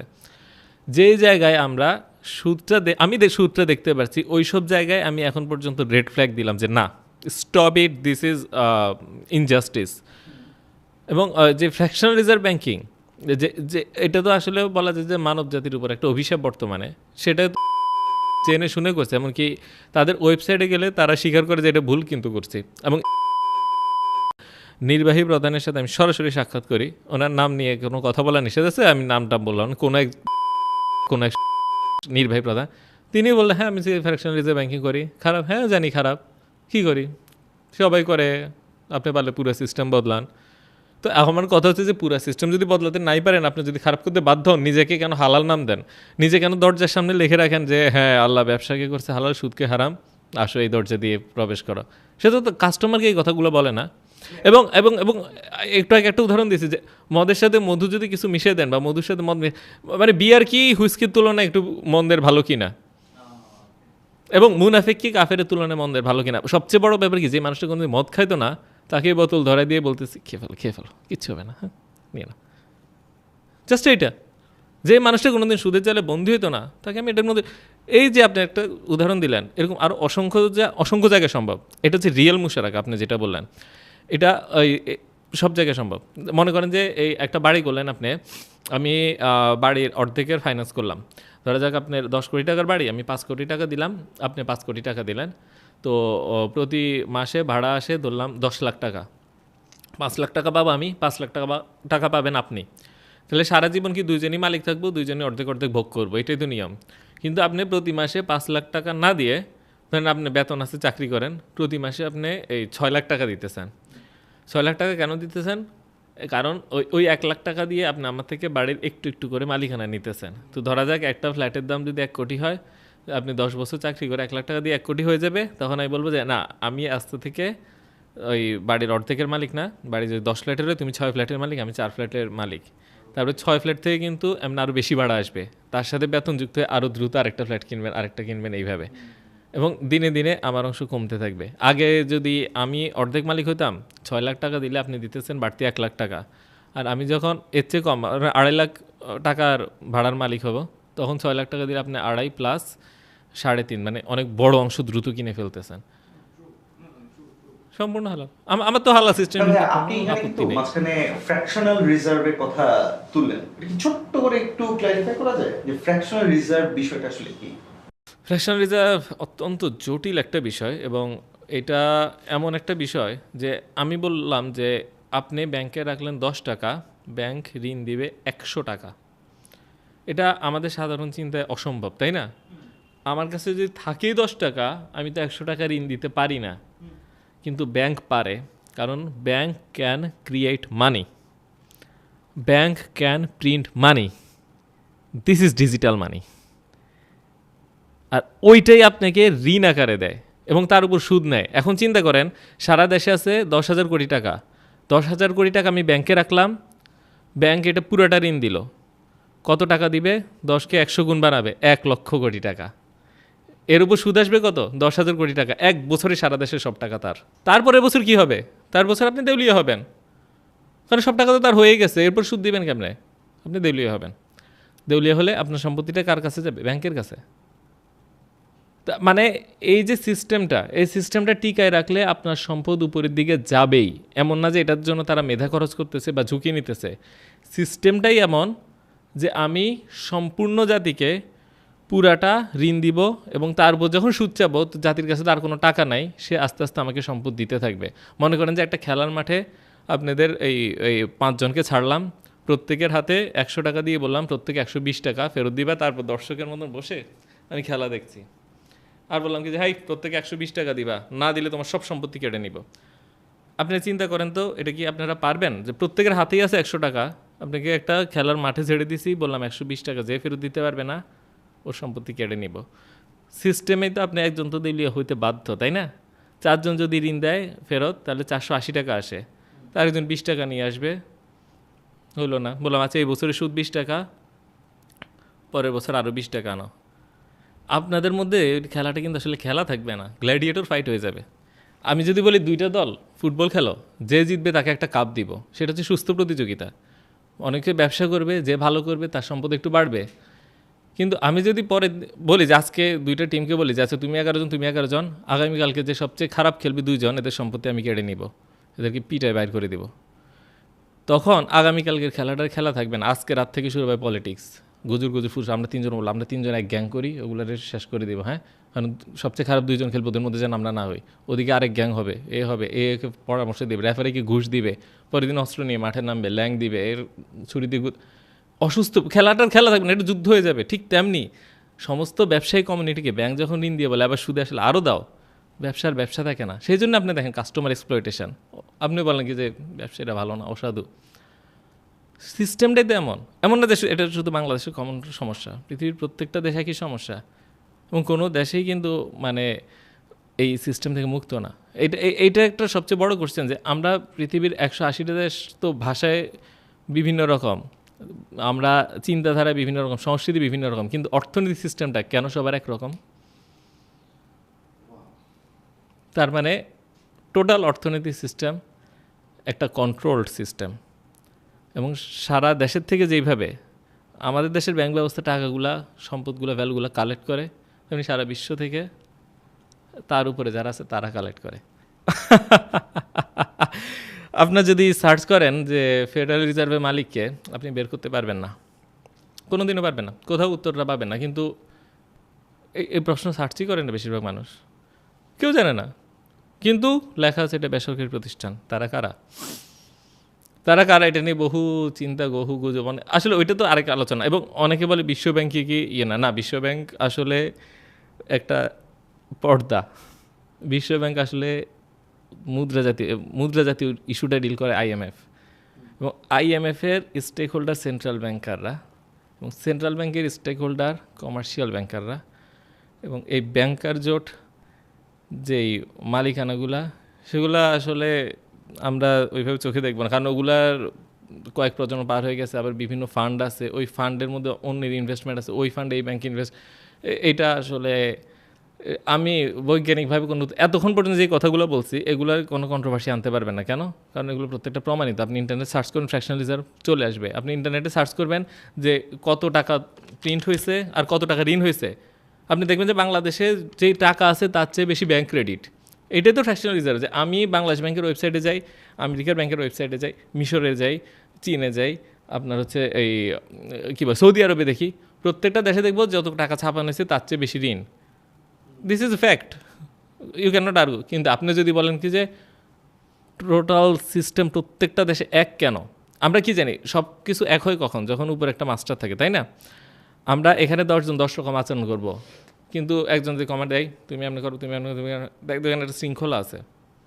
মহাবিশ্বেও কিন্তু আমরা শৃঙ্খলা দেখি, সেজন্য আমরা বলি মাস্টার আছে, তাই না? পৃথিবীর সব দেশ কেন একই অর্থব্যবস্থা হইতে হবে? এবং যেই দেশগুলাই অর্থব্যবস্থা মানে না তাদেরকেই আন্তর্জাতিকভাবে শত্রু রাষ্ট্র, সন্ত্রাসী রাষ্ট্র হিসেবে চিহ্নিত করা হয়। নর্থ কোরিয়া কিন্তু মুসলিম না, north Korea just doesn't follow this system. কিন্তু সৌদি আরব মুসলিম, শুধু মুসলিম, খুবই ভালো মুসলিম। সৌদি আরব এই সিস্টেমের অংশ, কোনো সমালোচনা দেখবে না সৌদি আরবে, না কেউ সৌদি আরবকে সন্ত্রাসী রাষ্ট্র বলে না। সেখানে গণতন্ত্র নাই, সেখানে ইসলামী শরিয়া আইন আছে, কোনো সমস্যা নাই।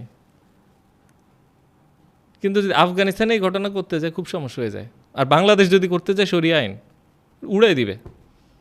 সৌদি আরবে কিছু হচ্ছে না কেন?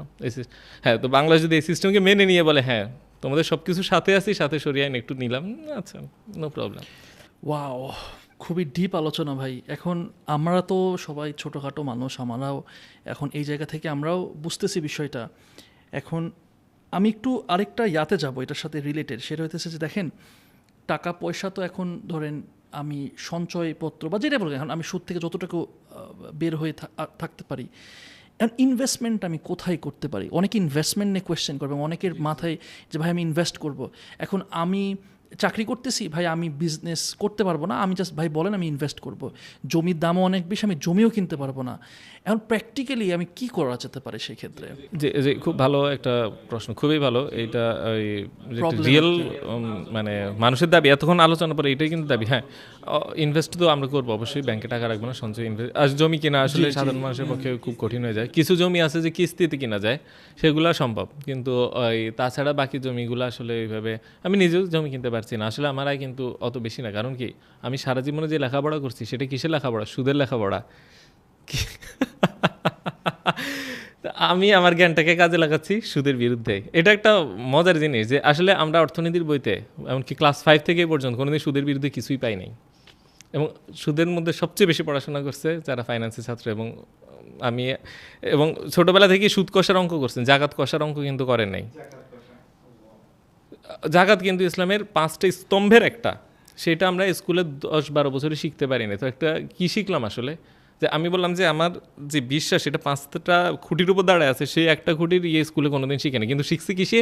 যেটা এই বিশ্বাসের বিরুদ্ধে যুদ্ধ, সেইটার অঙ্ক শিখে গেছি। ওই অঙ্ক ছাড়া কেউ তো পরীক্ষায় মানে পাশ হয় না, ওই অঙ্ক ছাড়া চাকরি হয় না। বিসিএসে যান সুদ কষার অঙ্ক, ব্যাংকে চাকরি যান সুদ কষার অঙ্ক, আপনি প্রাইমারি স্কুলের টিচার হতে যান ইসলাম ধর্ম শিক্ষা, তাও সুদ কষার অঙ্ক করেই ঢুকতে হবে, নিবন্ধনের পরীক্ষায় সুদ কষার অঙ্ক। তো দেখছেন আপনি পুরা আমাদের যে এডুকেশন সিস্টেমটা, সেটাতে কোথাও সুদের বিরুদ্ধে কিছু নেই। কোনো অর্থনীতিবিদকে দেখছেন যে সুদ যে খারাপ সেটা নিয়ে কথা বলতে? আল্লাহ তো আমাদের জন্য সুদ নিষিদ্ধ করছে সুদ খারাপ দেখেই। আমাদের আল্লাহ তো কোনো পাওনা নাই আমাদের থেকে নাকি, যে না আমরা সুদ না খাইলে আল্লাহ রিজিক বাড়বে বা নাউজুবিল্লাহ। হ্যাঁ, তো বা রাসুলের কিছু পাওয়া নাই, রাসুল তো মারা গেছে সাল্লাম, রাসুল সাল্লামে কিন্তু পাওয়ার কিছু নাই এখান থেকে। তো তাহলে এই মানে সুদ আমাদেরই পাওনা, কিন্তু আমরা এত ক্ষতিকর একটা বস্তু নিজের জন্য হালাল করছি, নিশ্চয়ই এটার এফেক্ট আছে, রাষ্ট্রীয়ভাবে হালাল করছি, এফেক্ট আছে। সে এফেক্টটা কোনো অর্থনীতিবিদ কেন দেখায় না? এই প্রশ্নটা যখন আমার মাথায় আসে তখন আমি চিন্তা করলাম আইদার ইসলামী ফেথকে রং হইতে হবে অথবা সুদকে ভালো হইতে হবে, একসাথে দুইটা সম্ভব না। সুদও খারাপ, ইসলামও সত্য, এটা সম্ভব। সুদ ভালো, ইসলাম সত্য, হয় ইসলামকে ত্যাগ করতে হবে, নয় আমি সারা জীবন যে অর্থনীতি শিখছি সেখানে একটা গ্যাপ ছিল, গ্যাপ আমাকে বের করতে হবে। সেখান থেকে অনুসন্ধান করতে করতেই আজকে এই পর্যায়ে পর্যন্ত আসা, এবং এইটার পিছিয়ে দীর্ঘ শ্রম আছে। এবং আজকে আমার অনেক বইও আনতে বলছিল যে অনেকে জানতে চাবে যে আপনার এই সব কিছু যদি আমি বই আকারে একটা আলোচনার মধ্যে পাইতে চাই, তো সেই বইগুলা আপনারা আমার নাম দিয়ে সার্চ করলে আশা করি পাবেন। আজকে আনতে পারি নাই ব্যস্ততার কারণে, তো তাহলে আর কি জিনিসগুলো খুব ভালোভাবে বুঝবেন। আচ্ছা, এবার ওই প্রশ্নটার উত্তর দিই। আমি আসলে এক প্রশ্ন তো দিই একটু, তো সেটা হচ্ছে যে ইনভেস্টমেন্ট কোথায় করব। সবচেয়ে ভালো হয় যদি আপনার বিশ্বস্ত কোনো পার্টনার পান, তার সাথে যদি ইনভেস্ট করেন, সেটা হচ্ছে কি যে 1 নম্বর। এখন অনেকে বলেন যে ওইরকম বিশ্বস্ত পার্টনার নাই, তো সেই ক্ষেত্রে এই বর্তমানে কিছু অর্গানাইজেশন আছে, একটু চেক করে দেখবেন যে তারা ক্রাউড ফান্ডিং করতেছে। ক্রাউড ফান্ডিং কি? প্রত্যেকের থেকে একটু একটু করে টাকা নিয়ে আমি ম্যানেজার হয়ে একটা ব্যবসা করতেছি, আমি ম্যানেজমেন্ট ফি নিচ্ছি, আর যেই তোমাদের লাভটা সেটা প্রত্যেকে একটু একটু করে দিয়ে দিচ্ছি। তো এখন আমাদের দেশের মানুষ যেহেতু অসৎ, এটা নিয়ে আপনারা অনেক একটু নিজের পক্ষ থেকেই আর কি গবেষণা করেন। আমি যদি একজনের নাম বলি, হয়তো তিনি বর্তমানে সৎ, 10 বছর পরে খারাপ হয়ে গেল, তখন কিন্তু এটাকে রেফারেন্স পয়েন্ট হিসেবে, তো আমি বলবো যে একটু নিজের একটু সতর্ক হয়ে দেন। আর আসে যে শেয়ার ব্যবসায় যে ইনভেস্টমেন্ট, আমরা যদি শেয়ার বাজারে ইনভেস্ট করি সেটা কতটা মানে হালাল বা সরি ইস্যু আছে কিনা। মোটা দাগে শেয়ার বাজারে যে ইনভেস্টমেন্ট সেটা একটা ক্রাউড ফান্ডিংয়েরই অংশ।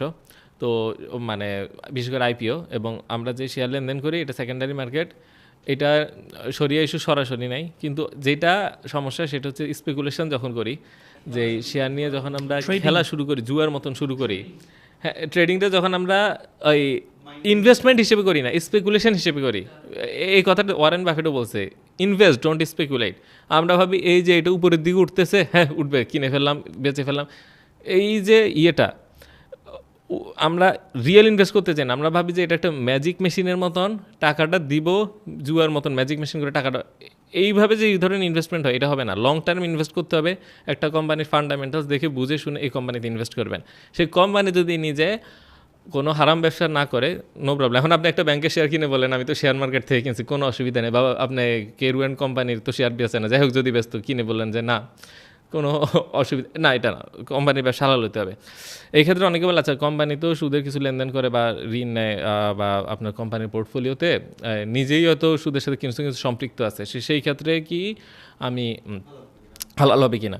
তো সেই ক্ষেত্রে সেফ হচ্ছে কি যে ওইসব কোম্পানিতে না যাওয়া। কিন্তু আপনি যদি এইভাবে এজেন্সিশিপ দেখেন, এই ধরনের একটা ফটো আছে, আমি ফটো নিয়ে নিজে কোনো মন্তব্য দিই, মানে দুইটা দৃষ্টিভঙ্গি আছে।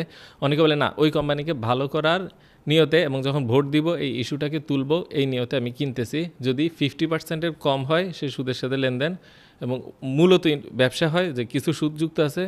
তো আমার ইন্টেনশন এটা, আমি এই সুদমুক্ত চাই, কিন্তু আমার উপর ডিরেক্টর বোর্ড চাপাই দিছে, সো এটা আমি অনিচ্ছাকৃতভাবে নিচ্ছি। কিন্তু ওভারঅল যেহেতু এটা একটা ব্যবসা, সো আমি ব্যবসা ইনভেস্টর হিসেবে আছি।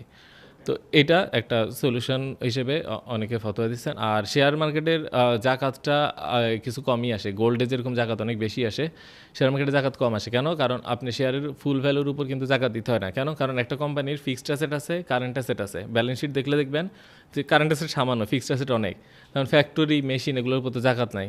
সেই জন্য আপনি কোম্পানির ব্যালেন্স শিট দেখে কারেন্ট অ্যাসেট যতটুকু, ধরা যাক 10% কারেন্ট অ্যাসেট, তো আপনি আপনার টোটাল ইনভেস্টমেন্টের ওই কারেন্ট অ্যাসেটের পার্সেন্টটুকু খালি জাকাত দিবেন, খুব অল্প।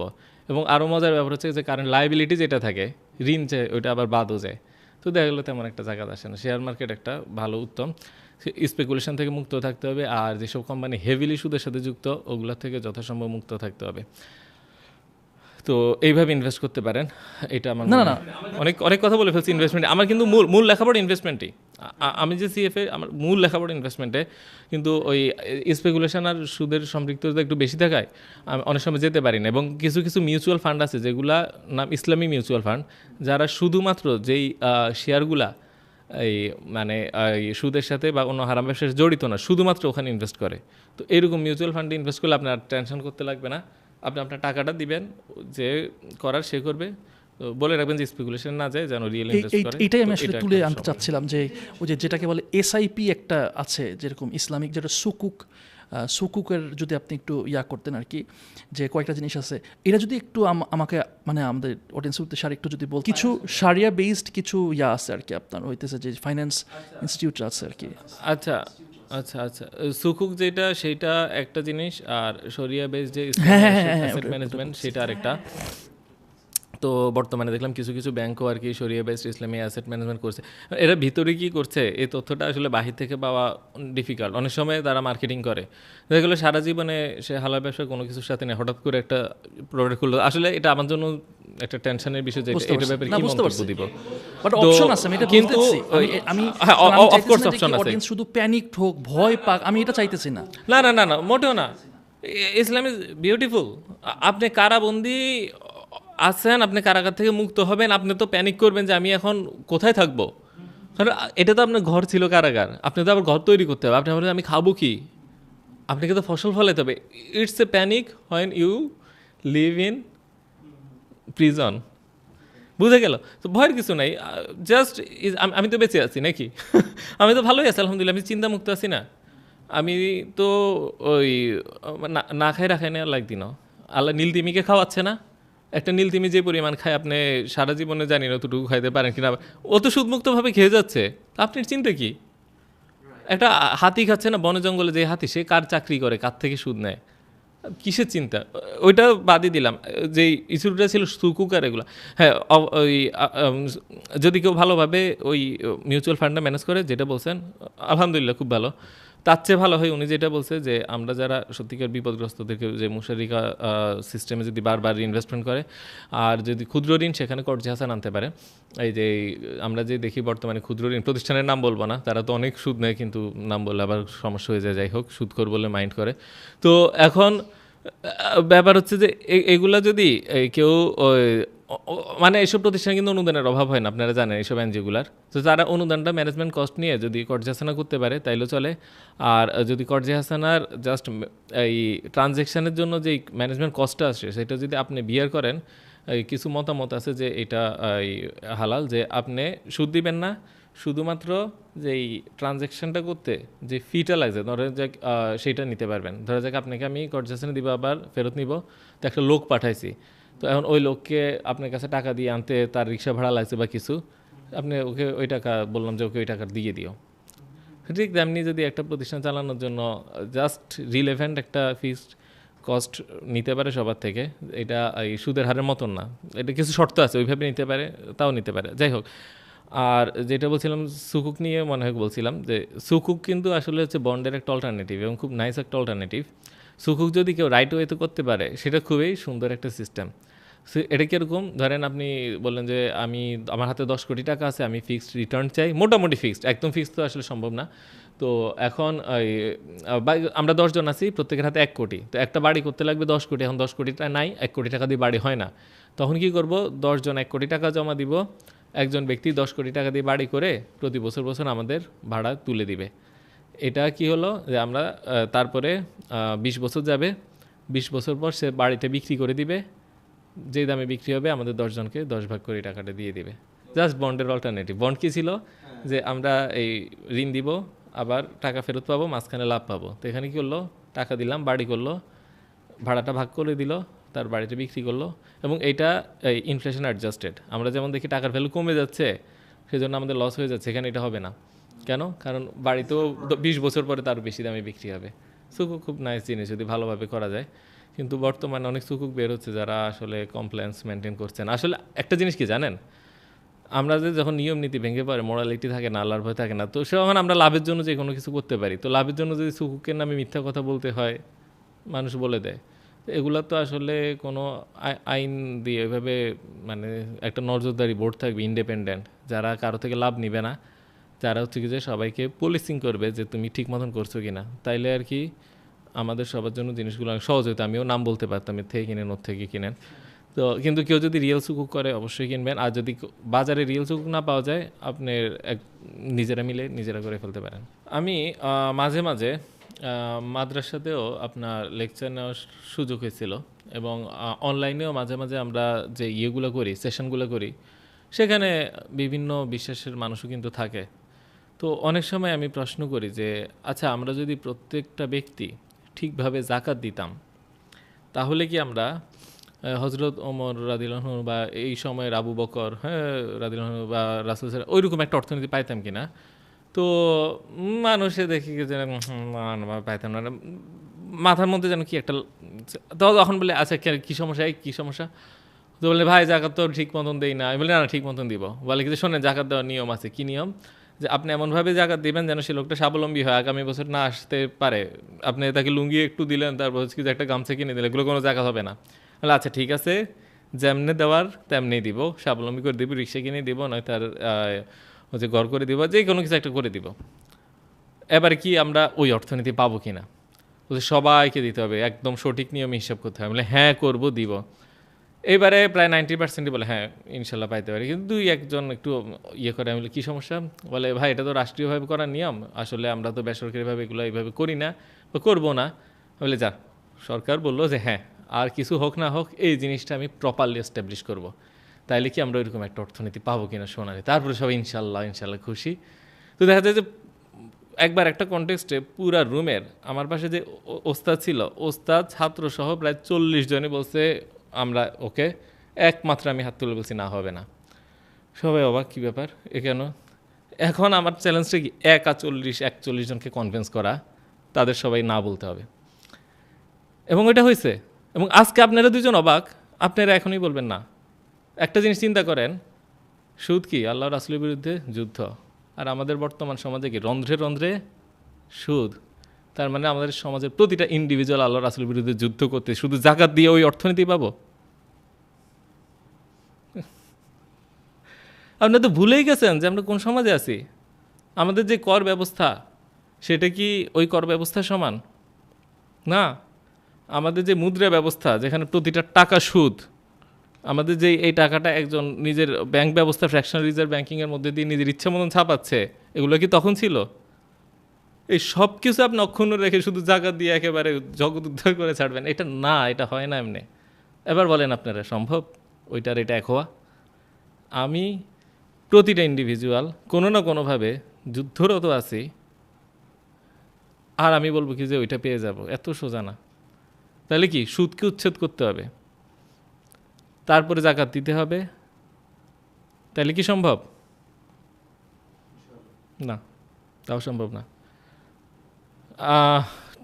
আমরা যে কর ব্যবস্থা, যে আমরা যে আয় কর, সেটা মুসলিম শাসকরা নিত না। এবং যে ভ্যাট, একটা দরিদ্র লোকও কিন্তু ভ্যাট দিতে হয়। একটা রিক্সাওয়ালাও যখন লাখ সাবান কিনতে যায় তাকে ভ্যাট দিতে হয়। সে যখন ফোনে কথা বলে তার জন্য তাকে চার্জ দিতে হয়। তো এই ধরনের অনেক যে কর ব্যবস্থা, এটা চালু রেখে আমরা কি ওদের মতন কিছু পাইতে পারবো? ওরা তো এটা করে নাই। আমরা তো হচ্ছে খারাপ কাজ করতেছি। আমরা তো একটা দরিদ্রতম ব্যক্তির থেকেও কি কর নিচ্ছি, তাই না? আমাদের যে আমদানি রপ্তানি শুল্ক, যেভাবে লাইসেন্সিং করা, যে ধরনের প্যাটেন্ট সিস্টেম, এলসি, এসব কিছু যেটা ফলো করতেছি, তাদের তো ফ্রি ছিল আরও ইকোনমিটা, আরও ওপেন মার্কেট ফ্রি ইকোনমি ছিল। দুটো তো এক হইতে পারে না। তাদের আইন আর আমাদের আইন কি এক? তাদের দুর্নীতি আর আমাদের দুর্নীতি কি এক? এতই সোজা। প্রত্যেকটা জিনিসের এফেক্ট আছে। একটা দুর্নীতিগ্রস্ত সমাজে আপনি বলতে পারেন না যে অন্য সব কিছু ওদের মতন করলে আমরা সব ঠিক হয়ে যাব, না। এটা বলতে পারেন যে হ্যাঁ দুর্নীতির পিছে আপনার দারিদ্র একটা কারণ, হ্যাঁ জাকাত না দেওয়া একটা কারণ, আমি অস্বীকার করছি না। এখন যে পরিমাণ চুরি দেখতেছেন, যদি আমরা ঠিক মতন জাকাত দিতাম চুরি আরও কিছু কমতো। আমরা যে পরিমাণ পুকুর চুরি দেখতেছি, যদি আপনার এই আমাদের কর ব্যবস্থা পরিবর্তিত হইতো এবং সুদের এই পরিমাণ প্রেশর না থাকতো, তাহলে হয়তো জিনিসটা কমতো। ধনী দরিদ্রের যে পার্থক্য দিক সেটা কমতো। কিন্তু আপনি কি বলতে পারেন যে আসলে আমরা যদি অন্যায়কে শাস্তি না দেই তাইলে আসলে বা প্রপার শাস্তি না দিই, বাংলাদেশে আসলে যারা বড় বড় অন্যায় করে চুরি করে শাস্তি তো খুবই কম পায়, তাই না? তো এইভাবে তো আসলে হয় না। তো আসলে এইটাই এখন আপনি বলেন যে এইভাবে কিন্তু 40 জনে কিন্তু লাস্টে এগ্রি করছে আমার সাথে, না শুধু জাকাত দিয়ে হবে না। সুতরাং জাকাত ভিত্তিক অর্থনীতি বলে মানে কোনো বয়ানে আপনারা বিলিভ করবেন না। আপনি বলবেন যে টোটাল যে আদর্শ অর্থনীতি ব্যবস্থা সেইটা, এটা যে মানে আমি বলি কি যে একটা আদর্শ অর্থনীতি ব্যবস্থা তোমরা প্রতিষ্ঠিত করো যেখানে কি হবে, যেখানে আপনার এই বৈষম্য কম থাকবে, যেখানে প্রত্যেকটা মানুষ সুযোগ সুবিধা পাবে। এখন তো আসলে আমরা সবাই সুযোগ সুবিধা পাই না।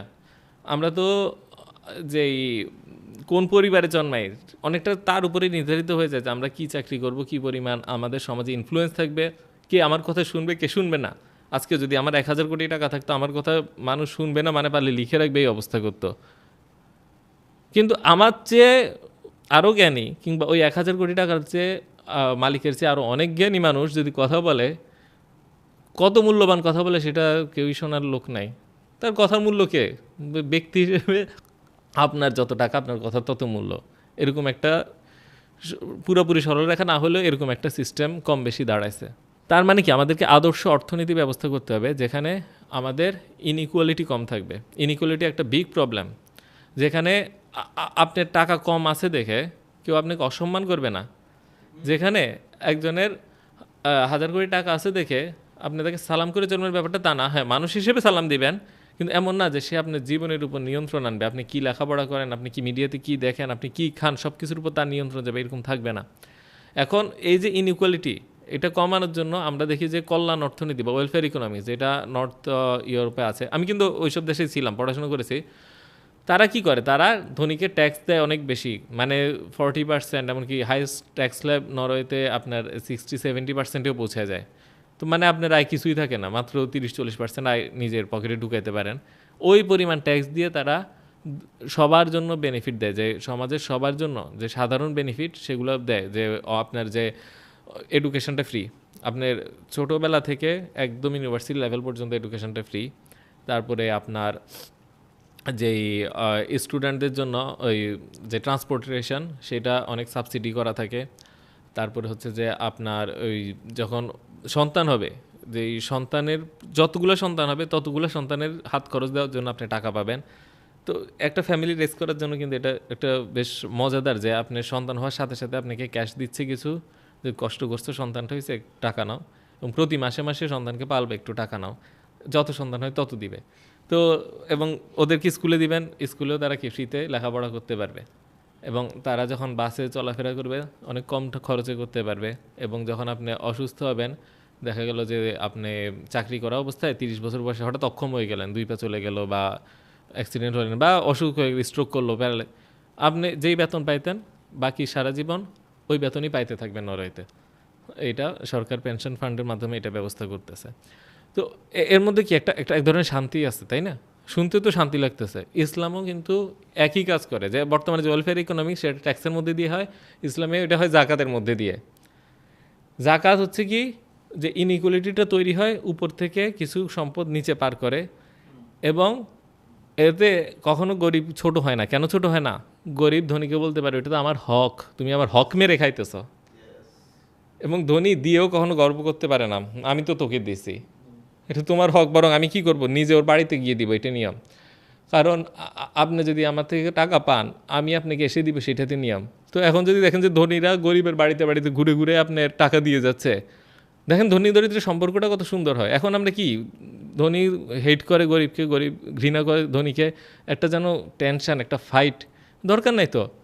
আপনি কল্পনা করে, তারপর হচ্ছে কি যে আপনার এরা এসে আমার পাশের বুয়ার বাড়িতে এসে টাকা দিয়ে যাচ্ছে, বা সে টাকা তার লোককে অন্তত কয়েকজনের বাড়িতে দিচ্ছে, বাকি যেখানে যেতে পারবে না তার লোক এসে দিয়ে যাচ্ছে, বলবে হ্যাঁ যে স্যার পাঠাইছে, নাও। তো সম্পর্কটাই কিন্তু অন্যরকম হয়ে যাবে মানুষের। এটা কি উপর থেকে নিচে কেমনে পার করে। কিন্তু ওয়েলফেয়ার ইকোনমিক্সের একটা সমস্যা কি জানেন, নিচ থেকে যখন সম্পদ উপরে উঠে, যে মেশিন, সেটা হচ্ছে সুদ, সেইটা তারা কাট করে নাই। এইখানে আবার ইসলাম এটাও কাট করছে। ইসলাম বলছে যে নিচের থেকে সম্পদ উপরেও যাইতে দিব না, আবার উপর থেকে সম্পদ যেন নিচে যায় সেটারও ব্যবস্থা করব। এবং শুধুমাত্র এগুলো এস্টাবলিশ করে নাই, এই জাকাতকে ইসলামের মূল 5 স্তম্ভের একটা দিয়ে দিছে। মানে অর্থনীতি ইসলামে কত গুরুত্বপূর্ণ, আর কোনো ধর্মে কিন্তু এটা পাবেন না। আপনি অন্য কোনো ধর্ম পাবেন না যেখানে বলতেছে কি যে পুরা ধর্ম দাঁড়ায় আছে যে 5 পায়ের উপর, তার মধ্যে একটা হচ্ছে কি যে ওয়েলথ ডিস্ট্রিবিউশন ঠিক করা। গরিবের প্রতি কতটা, মানে গরিবের জন্য কিন্তু আসলে এতটা করা যে আমার ধর্মের 5টা অংশের একটা দিয়ে দিছি গরিবের জন্য, এবং এটা ধনীর হক, দুঃখিত, এবং এটা গরিবের হক, ধনী এসে এসে দিয়ে যাবে, এরকম সিস্টেম।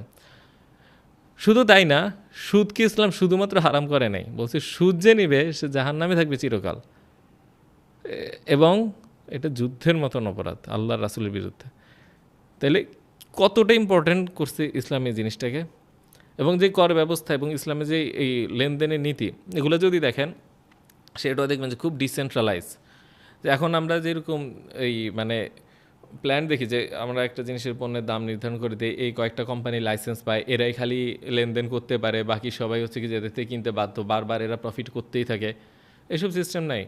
এবং গ্রাম থেকে শহরে যেই পণ্য আনা নেওয়া, এটাও যেন ফ্রি হয়, এটা নিয়ে ইসলামে বক্তব্য আছে। এবং যেখানে আনসার্টেনটি আছে, যেমন এই আপনি নিজেও শিওর না যে পণ্যের ভিতর কী আছে, ধরা যাক আপনাকে কি বলবো, যে আমি বলবো যে এই পুকুরে একবার জাল ফেলবো, এটা যা মাছ উঠে ওইটা তোমার কত টাকা দিয়ে কিনবা, এই যে এই ধরনের টেনশন, এই ধরনের আনসার্টেনটি, যে একজন ঠকে যাবে, এটা পর্যন্ত নিষিদ্ধ। এইরকম একটা সিস্টেমে তো আমরা থাকতে চাই যেখানে আমার সন্তান এতিম হয়ে যদি থাকে, কেউ তার সম্পদ ভক্ষণ করবে না, কারণ কোরআনে কি বলছে, সম্পদ ভক্ষণ করা আগুন ভক্ষণ করার সমান। এবং আমি জানি যে আমার এতিম সন্তানকে দান করা হচ্ছে সর্বোত্তম দানগুলোর একটা, এবং তার মাথায় যদি কেউ আদর করে হাত বুলায়, সে পুরাটা চুলের সমান নাকি। এইরকম একটা সমাজে কি আদর্শ সমাজ না, যেখানে আমি নিশ্চিন্ত, আমি যদি মরি আমার সন্তানকে নিয়ে কোনো টেনশন নাই। আমি যদি দরিদ্র হয়ে যাই, বিকলাঙ্গ হয়ে যাই, আমি জানি দানের টাকা, জাকাতের টাকা আমার কাছে আসবে, আমার হক হয়ে গেছে। সমাজে যত ধনী ব্যক্তি বাড়বে আমি তত খুশি হব। কেন? আমি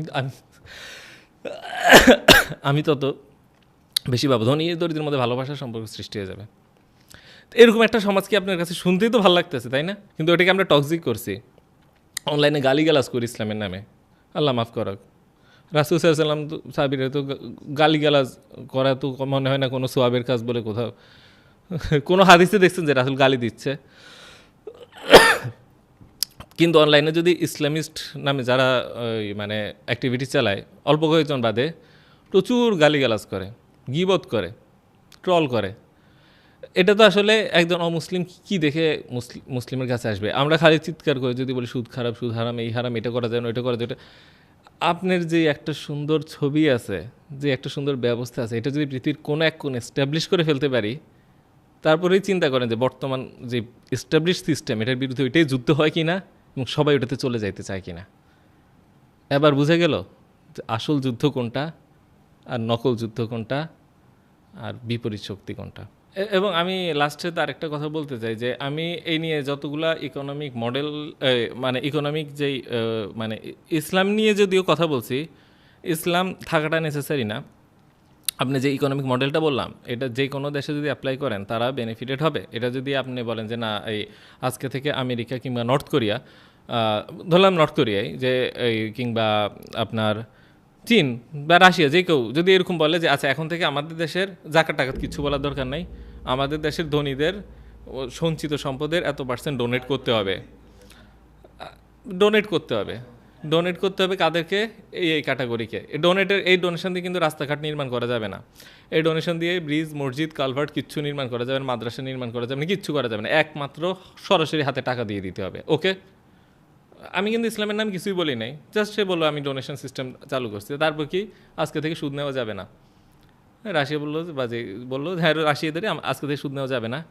ব্যাংক লেনদেন কেমন হবে? ব্যাংক লেনদেন হবে কেন্দ্রীয় ব্যাংকে সবার অ্যাকাউন্ট থাকবে, এক অ্যাকাউন্ট থেকে আরেক অ্যাকাউন্ট ট্রান্সফার করে দিবে, কেন্দ্রীয় ব্যাংকের টাকা সরকার নিজ অর্থায়নে কর্মচারীদের বেতন দিয়ে দিবে।